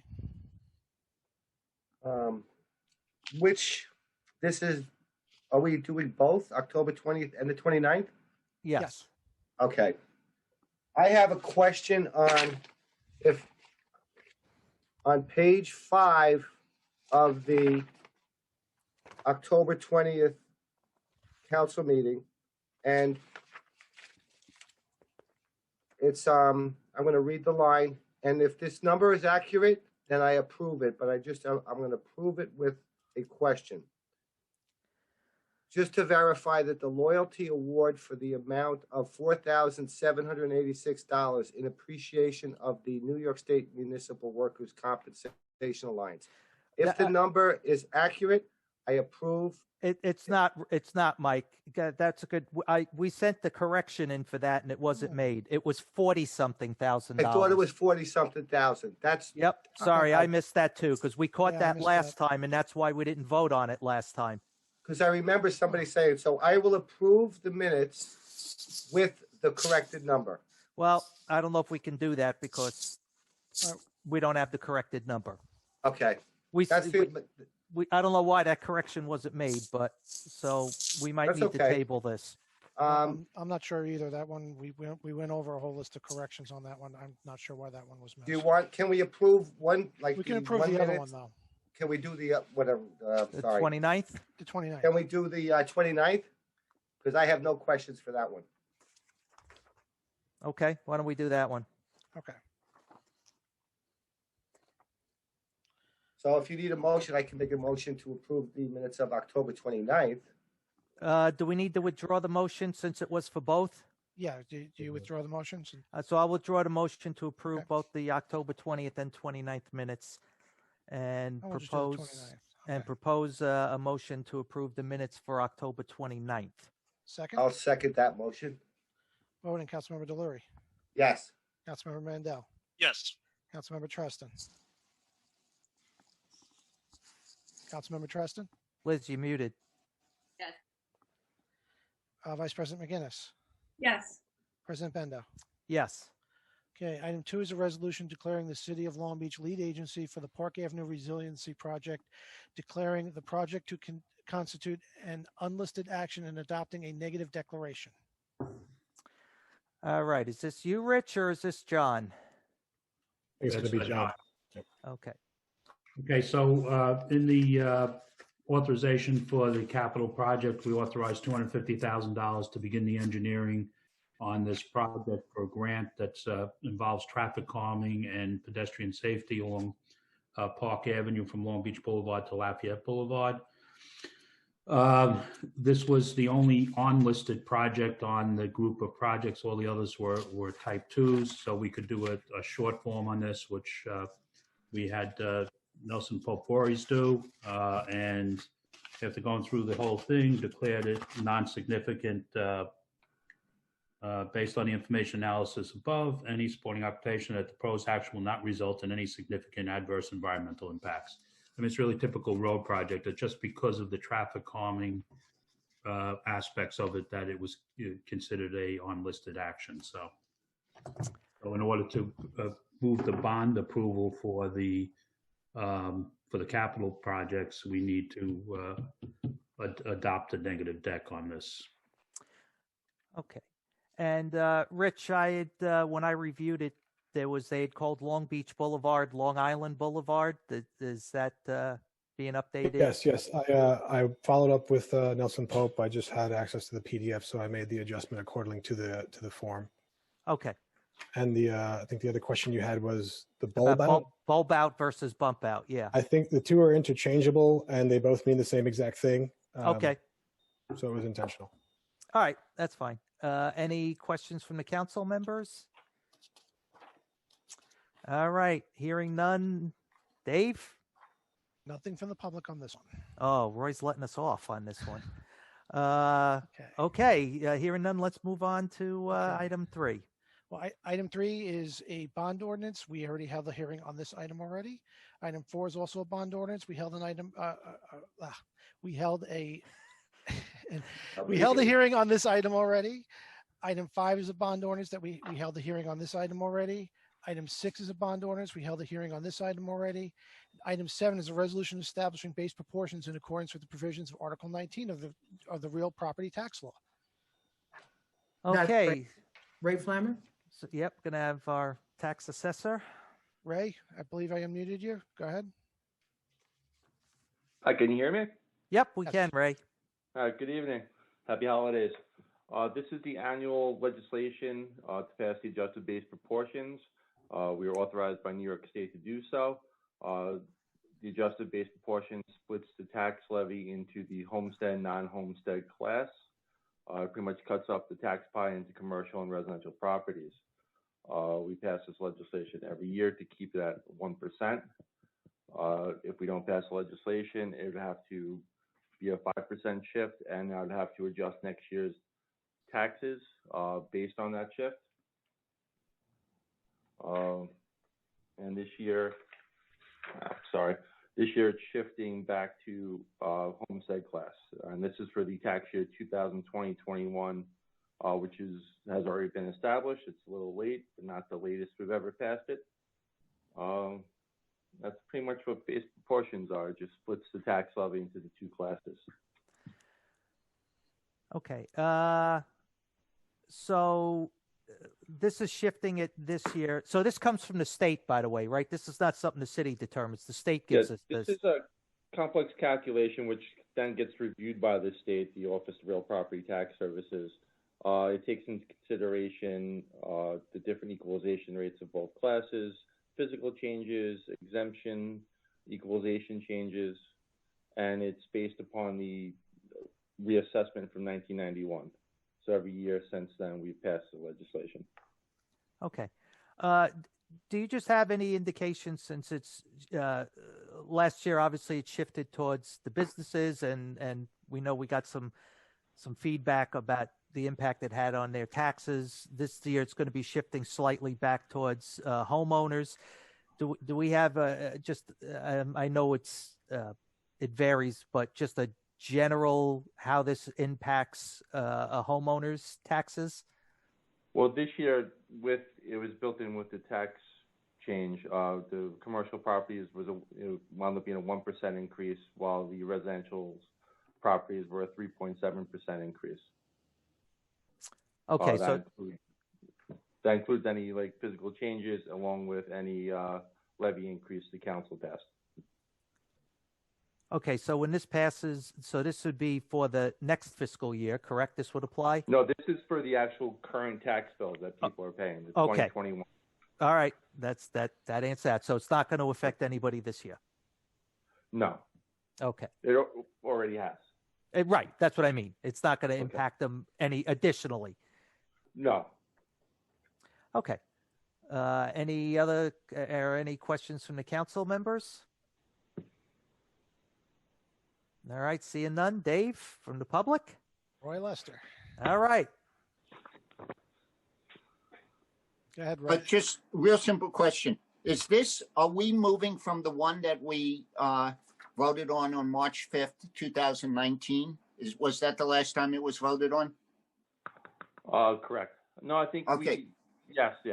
Every year we come up with every tax year has a different calculation. So the base proportion went up then. This one, it actually went down for the homeowners and went up for the business. Correct? For 2021, it went up for the homeowners and down for the businesses. Well, the one we voted on March 5th, 2019, the homestead. I'm sorry, Roy. That was for the 18-19 tax year. Okay, so that wasn't the last one. So can you just tell me what the last one was? Hold on. I'm sorry. I apologize. Yeah. Last year for 1920, the homestead was 0.74237,684, which was it shifting up, and the commercial was 0.257,62316. The year before had 18-19 had a lower non-homestead or commercial, 0.2411. All right, so that's all I needed to know. So it went up for the homeowners. Okay. Yes. All right. Okay, thanks. You're welcome. Okay. Anyone else, Dave? No, that was it. Okay, thanks, Ray. Okay, you're welcome. All right, have a good night. No, he has one more. Oh, he has one more? Okay. We'll see you and we'll talk to you again soon. On item number 8 is a resolution authorizing settlement of certiorari proceedings. And I guess that's Ray again. Okay, these are two tax certiorari settlements. With the settlements, we don't have to pay for cost of appraisals or trial testimony or any legal consultants. Also, in these both cases, there's no interest to be paid. The first one is the Aqua, the condo located on Lincoln Boulevard and the Boardwalk. This settles 4 years, 17-18 through 2021.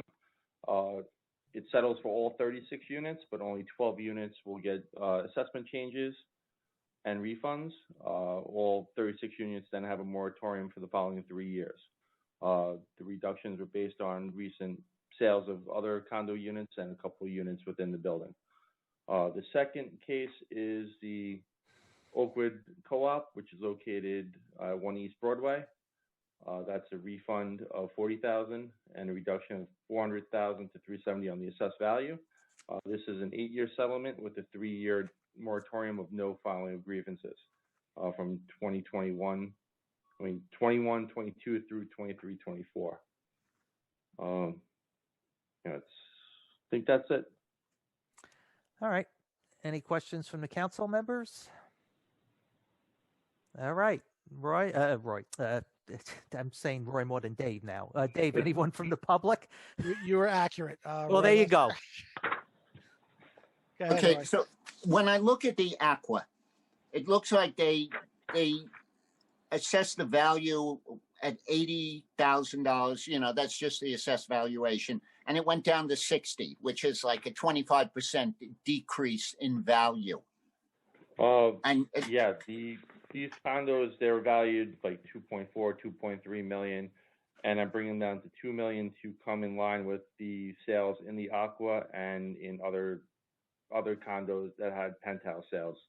So basically, the same people that own the Aqua. This is Ingo Bergman, right?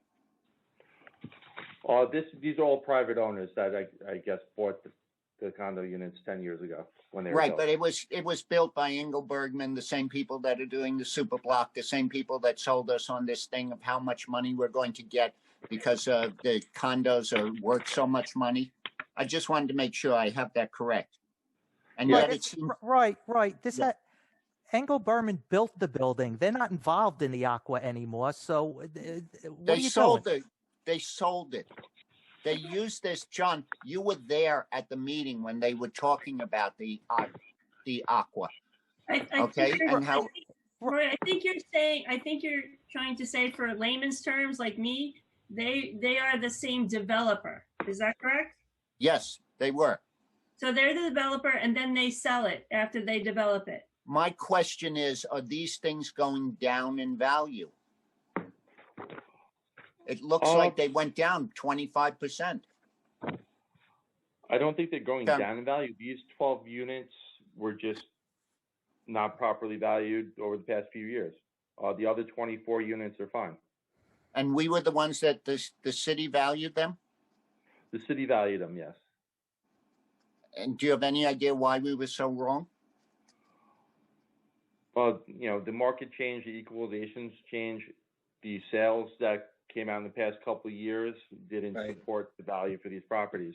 Previously, maybe the sales did support back in 2015 and 14, but since 2017, the market hasn't supported these values. Okay, so the question was, is the market changing so that they're going down? And that, am I wrong? Is that not what you're saying? I'd say possibly that these 12 units didn't appreciate as much as the others. Okay. All right. Thank you. Okay. You're welcome. Ray, well, I'm sorry to interrupt. John, is anybody else waiting to ask a question? I don't know. Nope, not at this time. All right. Ray? Yes. Values change every year based upon equalization rate changes. So yes, you're given valuations from New York State of which you have no control over, and that is what you as an assessor or any assessor has to place on the tentative tax roll. So values change, but it's not you're changing it. It's the state ratios are changing every year. Yes, if the assessment does not change, the state comes out and gives us an equalization rate. That changes on a yearly basis based on the current market conditions. Right. Thank you, Ray. You're welcome. All right. I guess on to you said there were no more public speakers, right? Public questions, Dave? No more hands up at this time. Okay, so up on to item 9. Item 9 is a resolution authorizing the city manager to amend the city's intermunicipal agreement for the transport and disposal of municipal solid waste. That's Commissioner Miranda. Okay. Okay, so as at the end of this year, our contract for recyclables has expired. We had a great deal on recyclables doing single stream. We were paying $2.50 a ton, but due to changes in the market, our single stream price would increase to $85 a ton with the present contractor. So we negotiated a new deal with them at the Sanitary District 1. Starting on January 1st, we'll be going back to separate streams for recycling. Mailers will be coming out to explain it to the residents. One stream will be paper and cardboard, which will cost us now $35 a ton instead of $2.50 a ton. And commingled glass cans and plastic, which will now cost us $80 a ton. We had run these numbers by the town of Hempstead to see if we could do better there. We were told we'd be up over $100 for single stream recycling. So we've recommending a contract with Sanitary District 1, which will run for 4 years from January 1st of 21 to December 31st of year 2024. There will be CPI increases in 2022, 2023, and 2024, capped at a max of 4%. Basically, we do about 3,000 tons a year of recyclables. We feel the breakdown on that is typically about 2,000 pounds of paper and cardboard, which would increase the cost of recycling for paper and cardboard by $65,000 annually, and about 1,000 tons of cans, glass, and plastic, which would increase the cost to about $82,500. So an increase in cost of approximately $147,000. However, we were able to negotiate our previous contract on municipal solid waste regular garbage, of which we do about 2,000. We reduced that contract from the town of Hempstead by going to sanitary one by $10 a ton, saving about 200,000. So while this is not good numbers for recycling overall, we're still well within our budget in terms of recycling. We think it's a good contract. There is opportunity within the contract down the road should any of the markets come back to renegotiate those prices. Okay, great. Any questions from the council? Brenda, this is Liz. Where is Sanitation District 1 located? It's located in Inwood. That's also an advantage, by the way, of going to Inwood. It's a much shorter trip for our equipment, therefore less wear and tear on tires going over to town of Hempstead and Merrick. And less, fuel and less oil changes and things of that nature.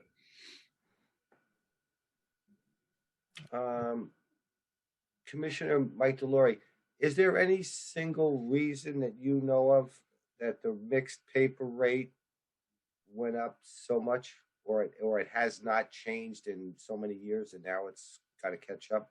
Well, there's just not a market for recyclables now. And what's happening with single stream too, it's getting very expensive to sort. It's very labor intensive. So it's just become much more costly to do single stream. Okay, thank you. China used to buy much of the U.S. recycling material, and they have stopped. Okay. So, and there's not a domestic market for it. Especially glass. I just have a question, and I don't know if this is the right place, but for the residents and ourselves included, going back to separating our paper from our cans and our bottles, that are we going to have, maybe this is the McNally question, a PSA on exactly what we need to do? There will actually be a calendar coming out and a separate mailing piece on sanitation overall. Starting in January, we will be increasing our number of municipal solid waste pickups. Half the city will be being picked up on Monday, Wednesday, and Friday, so they'll get three dates of regular garbage pickup. And the other half will be on Tuesday, Thursday, and Saturday. This will cut down on much heavier loads that have been overpacking our trucks. Sorry, Commissioner, I'm sorry. I think that's been amended, so the MSW is going to remain at 2 per week. Nobody told me that. Okay, but are we still sticking with the 5 recycling? Correct. Okay, so there'll be 5 recycle areas now, Liz, where 2 trucks will be picking up on the same day. So each area, each zone will put both sets of recycles out. 1 truck will pick up the paper and cardboard, and 1 truck will pick up the bottles, glass, and cans. Back in the day. Yeah. Okay, great. I appreciate it. Thank you so much.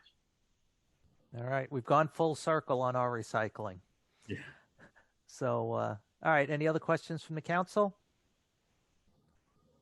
All right, who's first, Dave? No one. Really? All right. No hands raised at this time. Wow. Okay, so on to item 11. Okay, yes, we already heard item 10. So item 11 is a resolution authorizing publication for hearing of an ordinance to amend the Code of Ordinances of the City of Long Beach regarding Environmental Advisory Board. This item is for publication only. A hearing will be held January 5th at 7 p.m. On to the voting. And we'll start with item number 2. Excuse me 1 second.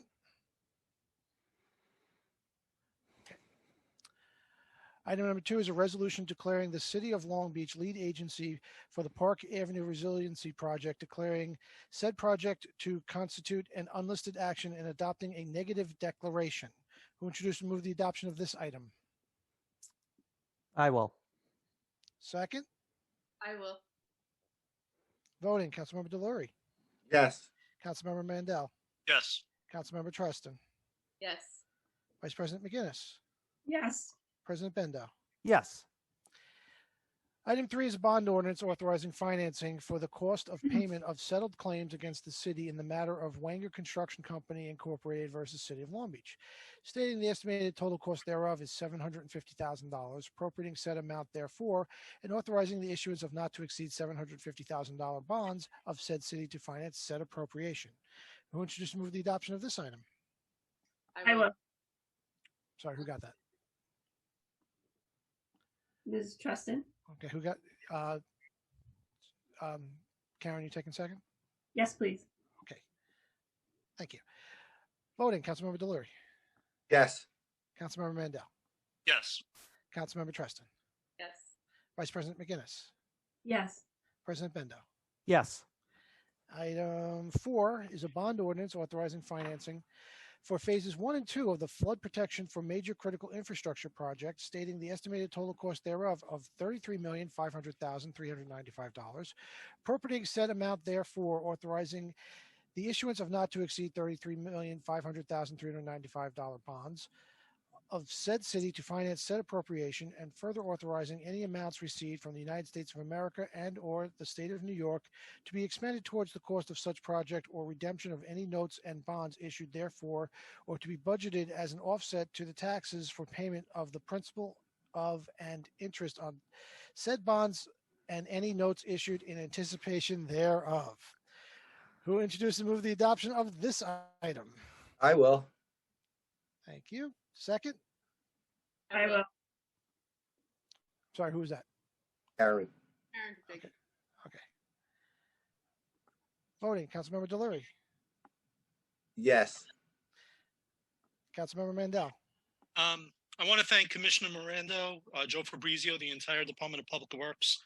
This is a major undertaking, a major project, years in the making, and we know it was an ever-changing playing field. You did a tremendous job. Thank you. I vote yes. Councilmember Treston, Stacking on Councilman Mandel, I too say yes. Vice President McGinnis, Yes. President Bendo. Yeah, great project. City could definitely use it. Yes. Hold on, I gotta switch pens. Okay. Item 5 is a bond ordinance authorizing financing for various capital projects in and for the city, stating the estimated total cost thereof is $6,330,000, appropriating said amount therefore, including the expenditure of $1,450,000 expected to be received in state or federal aid, authorizing the issuance of not to exceed $4,880,000 bonds of said city to finance the balance of said appropriation, and further authorizing any amounts received from the United States of America and or the state of New York to be expended towards the cost of certain of such capital projects as indicated herein, or redemption of any notes or bonds issued therefore, or to be budgeted as an offset to the taxes for payment of the principal of and interest on said notes and bonds. Who will introduce and move the adoption of this item? I will. Second? I will. Voting, Councilmember Delury, Yes. Councilmember Mandel, Yes. Councilmember Treston, Yes. Vice President McGinnis, Yes. President Bendo. Since I'd like to drive over a few less potholes and still flush my toilet, yes. And item 6 is a bond ordinance authorizing financing for the cost of payment of settled claims against the city in the matter of Herzl Allen versus City of Long Beach, stating the estimated total cost thereof is $200,000, appropriating said amount therefore, and authorizing the issuance of not to exceed $200,000 bonds of said city to finance said appropriation. Who would just move the adoption of this item? I will. Second? I will. Thank you. Voting. Whoops. Councilmember Delury, Yes. Councilmember Mandel, Yes. Councilmember Treston, Yes. Vice President McGinnis, Yes. President Bendo. Yes. Item 7 is a resolution establishing base proportions in accordance with provisions of Article 19 of the Real Property Tax Law. Would you just move the adoption of this item? I will. Second? I will. Voting, Councilmember Delury, Yes. Councilmember Mandel, Yes. Councilmember Treston, Yes. Vice President McGinnis, Yes. President Bendo. Yes. Item 8 is a resolution authorizing settlement of certiorari proceedings. Who would just move the adoption of this item? I will. Second. I will. Voting, Councilmember Delury, Yes. Councilmember Mandel, Yes. Councilmember Treston, Yes. Vice President McGinnis, Yes. President Bendo. Yes. Item 9 is a resolution authorizing the city manager to amend the city's intermunicipal agreement for the transport and disposal of municipal solid waste. Would you just move the adoption of this item? I will. Second. I will. Voting, Councilmember Delury, Yes. Councilmember Mandel, Yes. Councilmember Treston, Yes. Vice President McGinnis, Yes. President Bendo. Yes. Item 10 is a resolution authorizing the city manager to purchase software services under New York State contract and to transfer funds. Who will introduce and move the adoption of this item? I will. Second. I will. Voting, Councilmember Delury, Yes. Councilmember Mandel, Yes. Councilmember Treston, Yes. Vice President McGinnis, Yes. President Bendo. Yes, this is needed. Yes.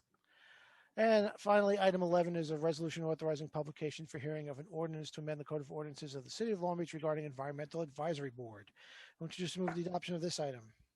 I will. Second. I will. Oh, Scott. Go ahead. President Bendo. Okay. Voting, Councilmember Delury, Yes. Councilmember Mandel, Yes. Councilmember Treston, Yes. Vice President McGinnis, Yes. President Bendo. Yes. The city manager's monthly personnel report has been filed by the city clerk, who will make a motion to close the meeting. Look at Mike sitting there all quiet now. You know, I'm going to make a motion to close the meeting, but there's going to be a time where I'm going to catch you at the end and just say, no, I will make a motion to close the meeting. Who will second? I will. Voting, Councilmember Delury. Yes. Thank you. Councilmember Mandel, Yes. Councilmember Treston, Yes. Vice President McGinnis, Yes. President Bendo. Yes. Okay. All right. So that's first hurdle, and now on to good and welfare. So I think everybody knows the drill, but Folks, use the raise your hand function if you wish to speak. Yeah. Dave, I want to thank you for reading all of those resolutions, Dave. I really, to say the least, those were mouthfuls, all in the same night. Yes, we need some longer bonds. Yes. Yeah. Oh man. Okay. All right. So who's up on deck? First up is Roy Lester. Okay. I'll try to be quick. It's late. I have a few questions. Number one, did you say you settled with the MLK, all the problems with that? And are we collecting our back rent, or what is the rent, or what's going on with that? Also, the monthly scorecard, we were supposed to be getting that every month, but the last time it came out was in August. So I'm wondering what happened to that. And also, when it came to the Wagner decision, Ed McCabe said that we had not paid them the last $375 that they were owed. Did we put that aside, or did we just spend that when we didn't pay it? And the fourth one is, how come we can't have open meetings like the school district? They're allowing up to 50 people. And is that just because of the elevator, and couldn't we move it somewhere else? Okay, that's it. All right. I guess well, I'll take a stab at MLK. Donna, you could jump in if you want, because I don't think Monique's on. So the MLK meet. I'll okay. take credit first. Sure. The MLK, we're meeting with their people. I'm not sure. I know who's all going to be on the call. Some of the board members will be on the call on Thursday. They have the term sheet for the new lease. And no, it has not been finalized as of yet. And no, we have not collected any back rent. All of that is trying to be worked out as we speak. Thank you on that.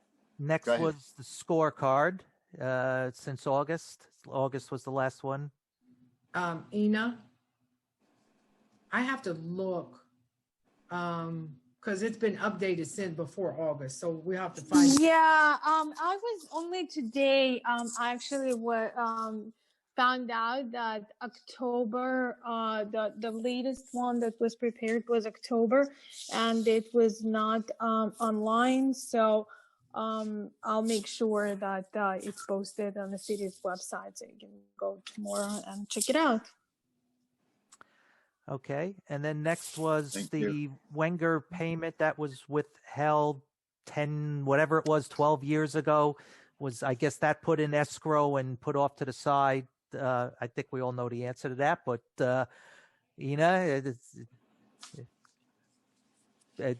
I'm gonna guess it was not, and I'm guessing that was probably a very well-educated guess. But Ina, you're muted. Yeah, I'm sorry. Can you please repeat the question? Yeah, the final payment that was withheld on the settlement on the firehouse that we voted on tonight. Mm-hmm. The final payment that the city withheld, was that ever put aside, sort of into escrow, or it was not? I'm guessing it wasn't. That's a good question. Realizing this was years ago. Not that I'm aware of, but I don't think so. I don't think so. Yeah. Okay, and the last one was about the open meetings, that the school district is doing it. They're getting up to 50 people. I know that they may have more space than we do. When we spaced it out up on the 6th floor, I think we were going to be limited to about 25. Don, I think it was 25 people, I think it was. Yes, it was 25 because with the staff and with the council, we would hit the 50 max. And a portion of it, the reason we weren't having it was because of the elevator, or is because we only have one elevator. Right. We only got one working elevator. At a time. Right. It's only supposed to be 2 people in it at a time. And we did try to go to other places and we're not able to. And we even tried to go to the school district and we're not able to because of COVID restrictions and all of the sanitation. Everybody is saying no. Right. It's not that they don't like you guys. Last question, I'm sorry. Is there any definition of what contingency means in the budget? I know you mentioned it. Ina said that that's not what contingency is, but most other things are defined. I couldn't find a definition for contingency, what the contingency money is supposed to be for. Is there a definition? Well, is there a formal definition for the contingency category? Yes. It's basically unallocated funds that are set aside in a budget, just as it sounds, on a contingency basis. So each department will have ability to draw upon those reserves as needed. But when I said that there was $3 million in there. What are you talking about? You're talking about, I think we're mixing things here. That's why I asked if there was a definition. Asking about the risk retention fund, I think. Contingency was contingency is funded. I'm sorry, I'd like to be able to finish. Contingency line item is in the general fund. Yes. The risk right. What you're talking about, $3 million, it's a different fund. You don't cross it from one fund. And so I'm not sure. Is your question about the $3 million in the risk retention fund, or no, the contingency, only the contingency. I know what risk retention is defined. Right. Yeah. Department A1990 is called contingency. Is that the one with the $3 million? Yes, there's 2 components in the contingency department. One component is the termination salary, which is the payouts for union employees that leave for their accumulated vacation, sick, comp time, or termination time. And that's roughly 2.5 million. The balance is called, in and of itself, is called contingency within contingency. And that is roughly 500,000. So that's where the IT cost came out of tonight, the 500,000 part of the 3 million.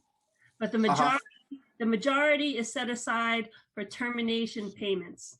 But we still bonded 2 million this year for termination payments. And correct, because the financing part of that was already in the budget. I can send you the information that we get so much in revenue from taxes and from other sources, but we also get revenue from financing for the termination salaries, which we all agreed upon when we passed the budget.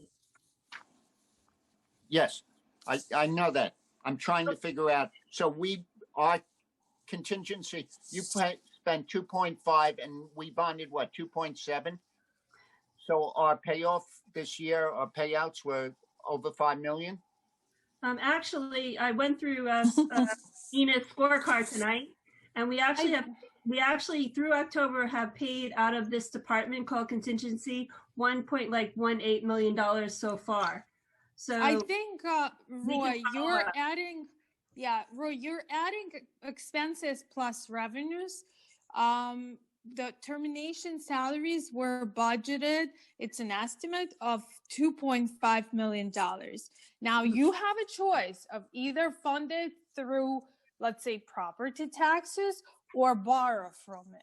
But it wasn't property taxes because it's in the budget. Yes, exactly. That's what I'm. But that's. But we also borrowed for it. We only. What I think that needs to happen is that, unfortunately, Roy, we said we would get together and meet with you, because this is becoming very combative.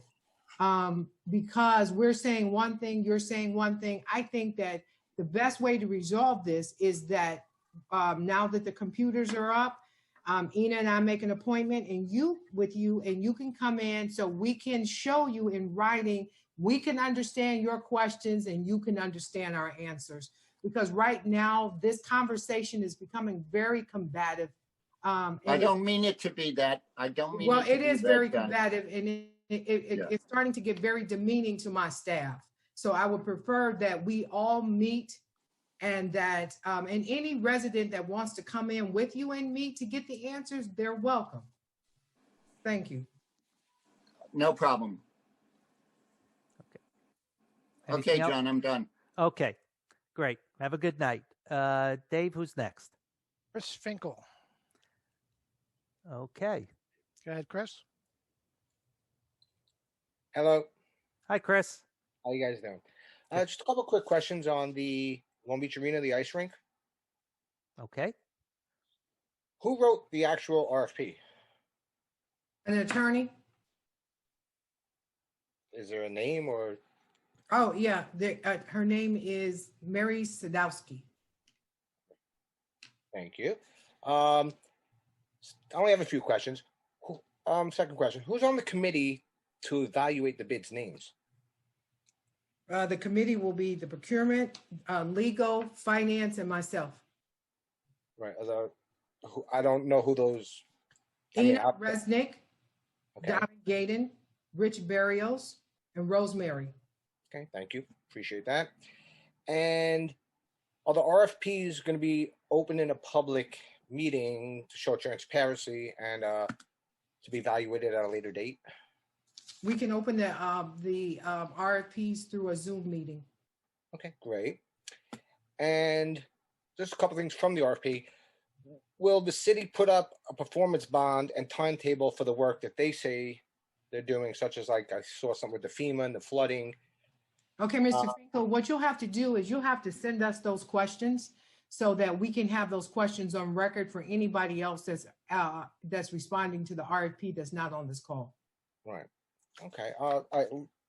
Last two questions, and then I guess. So the rink's open now. Is the revenue covering the expenses? I'm not. Ina, do you know for sure? I know we're bringing in, with COVID and everything that we've had to close down, I would have to take a look at that. Yeah, no, I'm not saying anything. It's a question that, understandably with COVID, everything's different, but is it I'm worth not sure. We can look into that and get back to you. Okay. And the last question I had, so someone buying the rink, the lessee's responsible, I'm just so I read it correctly. if I bought the rink. Mr. Fingal, I have to stop you. If it's a question regarding the RFP, you have to put that in writing so that we can provide that answer to all that are responding to the RFP. Okay. All right. Well, thank you for taking your time. Those were all the Thank you. I'll look forward to your questions. Thank you. Okay, have a good night. Okay. Dave, who's next? Next is Kathleen O'Leary. And welcome back. Kathleen, You muted. There you go. All right. This goes back about a month ago.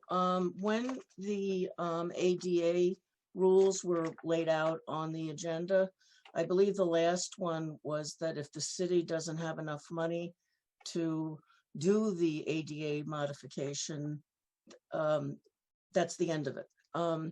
I have experience with this at Nassau Community College. I've been taking water classes and doing laps there for about 7 years. And then all of a sudden the chair to get in the water broke down. So for a year and a half, I had to cancel out of classes and I couldn't go there. So finally, I approached the state education department and brought a complaint for 2 conditions. One was the chair and one was the, I think it was asbestos tile from the 1980s in the locker room, which was highly polished and people were slipping and falling.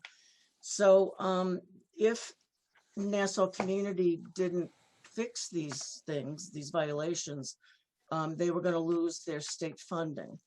So they were able to replace the chair, which was extremely old, but they didn't have enough money to do the locker room floor. So it wasn't as if they just walked away from the fact that their floor was dangerous. The state made them budget for the improvement for the following fiscal year. So I know, we know that ADA is a federal law, but in procedure, New York State gets involved and would hold the city to making the improvement, even if it didn't have the funds currently to do the improvement. So I just wanted to clarify that. I will try to answer that. I'm not asking a question. Yeah. Oh, I'm sorry. Yeah, I just wanted to make a statement. Sorry, Okay. sorry. But I'm gonna address it anyway. The difference between the college and the city is that all colleges improvements are financed 50% by the state and 50% by the county. Well, what? They're financed 50% by the state of New York and 50% by the Nassau County. They're not financed by the college themselves. Does that make sense? About the improvements, the ADA? Yeah. Any kind of the capital improvements are done, are not done. The college has no bond issuance capacity. All their capital budget comes from these 2 sources. So okay, that may be, but my point is that Long Beach does not act on its own for deciding if they're in violation. They do not act as the ultimate body. The ultimate body to make the decision is New York State. Not in just my claim, but other claims, other requests for improvement. So if Long Beach doesn't have the money in the current budget to make a required ADA, I don't want to say improvement, but necessity, they're accountable to New York State to say, yes, we will make the accommodation within a specific amount of time. That's been my experience. Kathleen, this is Liz. Yeah, hi. The governments fall under Title II of the American with Disabilities Act. Right. And it depends on the funding. And as Ina pointed out, Nassau Community College gets money from the state and from the federal government. So those programs that take that money for that specific issue will have to become compliant. The city of Long Beach, when we started taking FEMA money, and I'm sure you remember how vocal I was, that the city wasn't moving as Yeah. quickly as it should have, and now they are making those the anywhere the federal money touches has to become compliance under the ADA guidelines, as well as it's not New York State, it's the Department of Justice. Oh, okay. All right, but your point is taken, Kathleen. Okay, thank you. Okay. I appreciate you bringing it up. You're welcome. All right, have a good night. And who's next, Dave? Joseph Naham. Hey, there's somebody we haven't heard from in a while. How you doing there, Mr. Naham? Hi, thanks for wearing your jacket, President Bendo. I like it. I'm doing well, thanks. Hope everyone's well. I'm talking low because my baby's sleeping. But I had two questions. One was I had sent in 2 applications for different Long Beach committee positions 3 weeks ago and had not received a response. And if possible, can I ask for a confirmation that they were received? I've been applying for 10 years to be on the environmental committee. And this also was my first application for the public welfare committee. I hope those committees will support. I know that you had extended positions available, and if they're already full, I hope that you could add additional positions. That's my first question. This is Donna. I will check. If you sent them in 3 weeks ago, our computers went down 2 weeks ago. And so they, we have really coming up on Monday, but I will check where your application, where it is. And if I can't find it, we'll get in touch with you. Sounds great. Thanks. That slipped my mind about the computers. Yeah, and one of the things worth noting is at the next council meeting, we'll be voting on a resolution to expand the Environmental Advisory Board and add positions to it.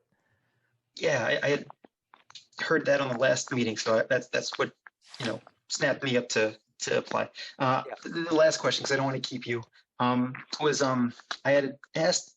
This is going down, a trip in the past. I had asked the previous administration 2 years ago regarding the U.S. Army Corps of Engineers groin remediation, Public Works Commissioner Mirando, and some other officials there assured me that the contractor had completed jobs like this in the past. And I had requested post-operative audits prior to the completion of construction of those other projects, because in their words, these contractors installed groins directly over the tops of the existing 80-plus-year-old wooden pilings instead of excavating and removing the pilings. And I'm still waiting for those project audits, and no one has ever responded from the U.S. Army Corps. Sue McCormick's on a different project, and council members who were on that administration who are still here still never responded, and to emails in the past. And if the contractors say that the work was carefully done as per their previous work standards, let's see how they are today. Our groins were already showing signs of compromise, and other than I think Paul Gillespie, no one else to my knowledge is concerning, and asking about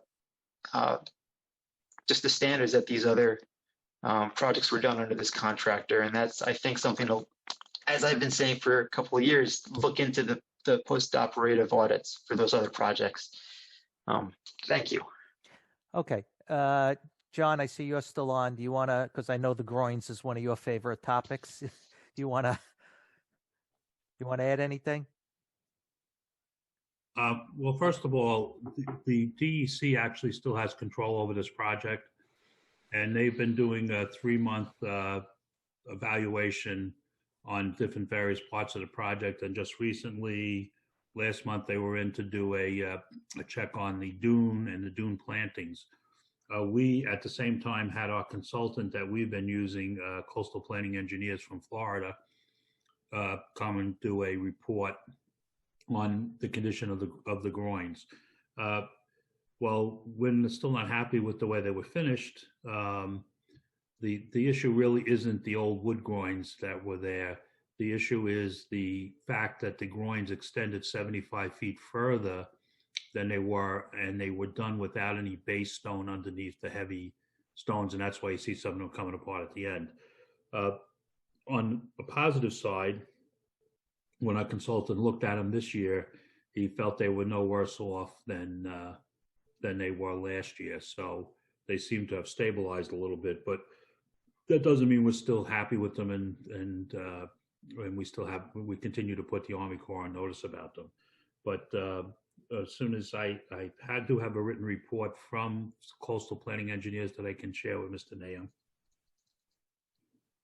Okay, Joey, do you have John Mirando's email? You can email him and he'll send it to you? Sure, yeah. But to the point of post-operative audits on the other projects that they've had, I just feel like it's getting deflected. But am I the only person who thinks that would be a valuable asset to have, to know how their work done on other projects similar to ours has been, like what the statuses of those are? I mean, we're unique at your beach, and it would be helpful, I think, to have as much data as possible on other multi-million-dollar projects that are basically the defense for our project. So that's why I've been asking for this for 2 years, and I feel like it's being deflected. Well, it's nothing that I can get you. Those are projects that are outside of our jurisdiction. Okay, so I mean, and it's private, but they're private. So how do does anyone have any advice how I guess I can't foil them because they're private? I don't know. You could foil the Army Corps, or maybe you could foil the New York State DEC. That's your 3 minutes, sir. Thanks, Dave. Okay. All right. Have a good, happy holidays, everyone. So happy holidays. You email me, I can give you a contact who's taken over for Sue McCormick in the DC on this project, which might be helpful. Okay. Thanks, John. Happy holidays to everyone. All right. Take care, Joey. You too. All right, Dave, who's next? That's it. Okay. Well, thanks for joining us, folks. A little bit of a long one tonight. Everybody, please have a very safe, happy, healthy holidays. Oh, Mike's got his lights on. There you go. I had to close with just showing you the lights. Okay. And like I said, everyone have safe, happy, healthy holidays. Christmas, Hanukkah, Festivus, Kwanzaa, whatever you celebrate. And we'll see you again in 2021. Happy holidays and New Year. Be safe, everyone. Take care. Everybody, enjoy. Happy Have a holidays. good night. Happy New Year. Happy holidays, everyone. Night. Night. Good night. Say good night, John. Good night, John. Good night, John. Good night, Liz. Good night, Dave. All right. Good night, folks. All right. We all set? Yeah. Well, not everybody's gotten off. I'll end this now, and we'll see you tomorrow. Okay. Have a good night. Good night, everyone. Bye.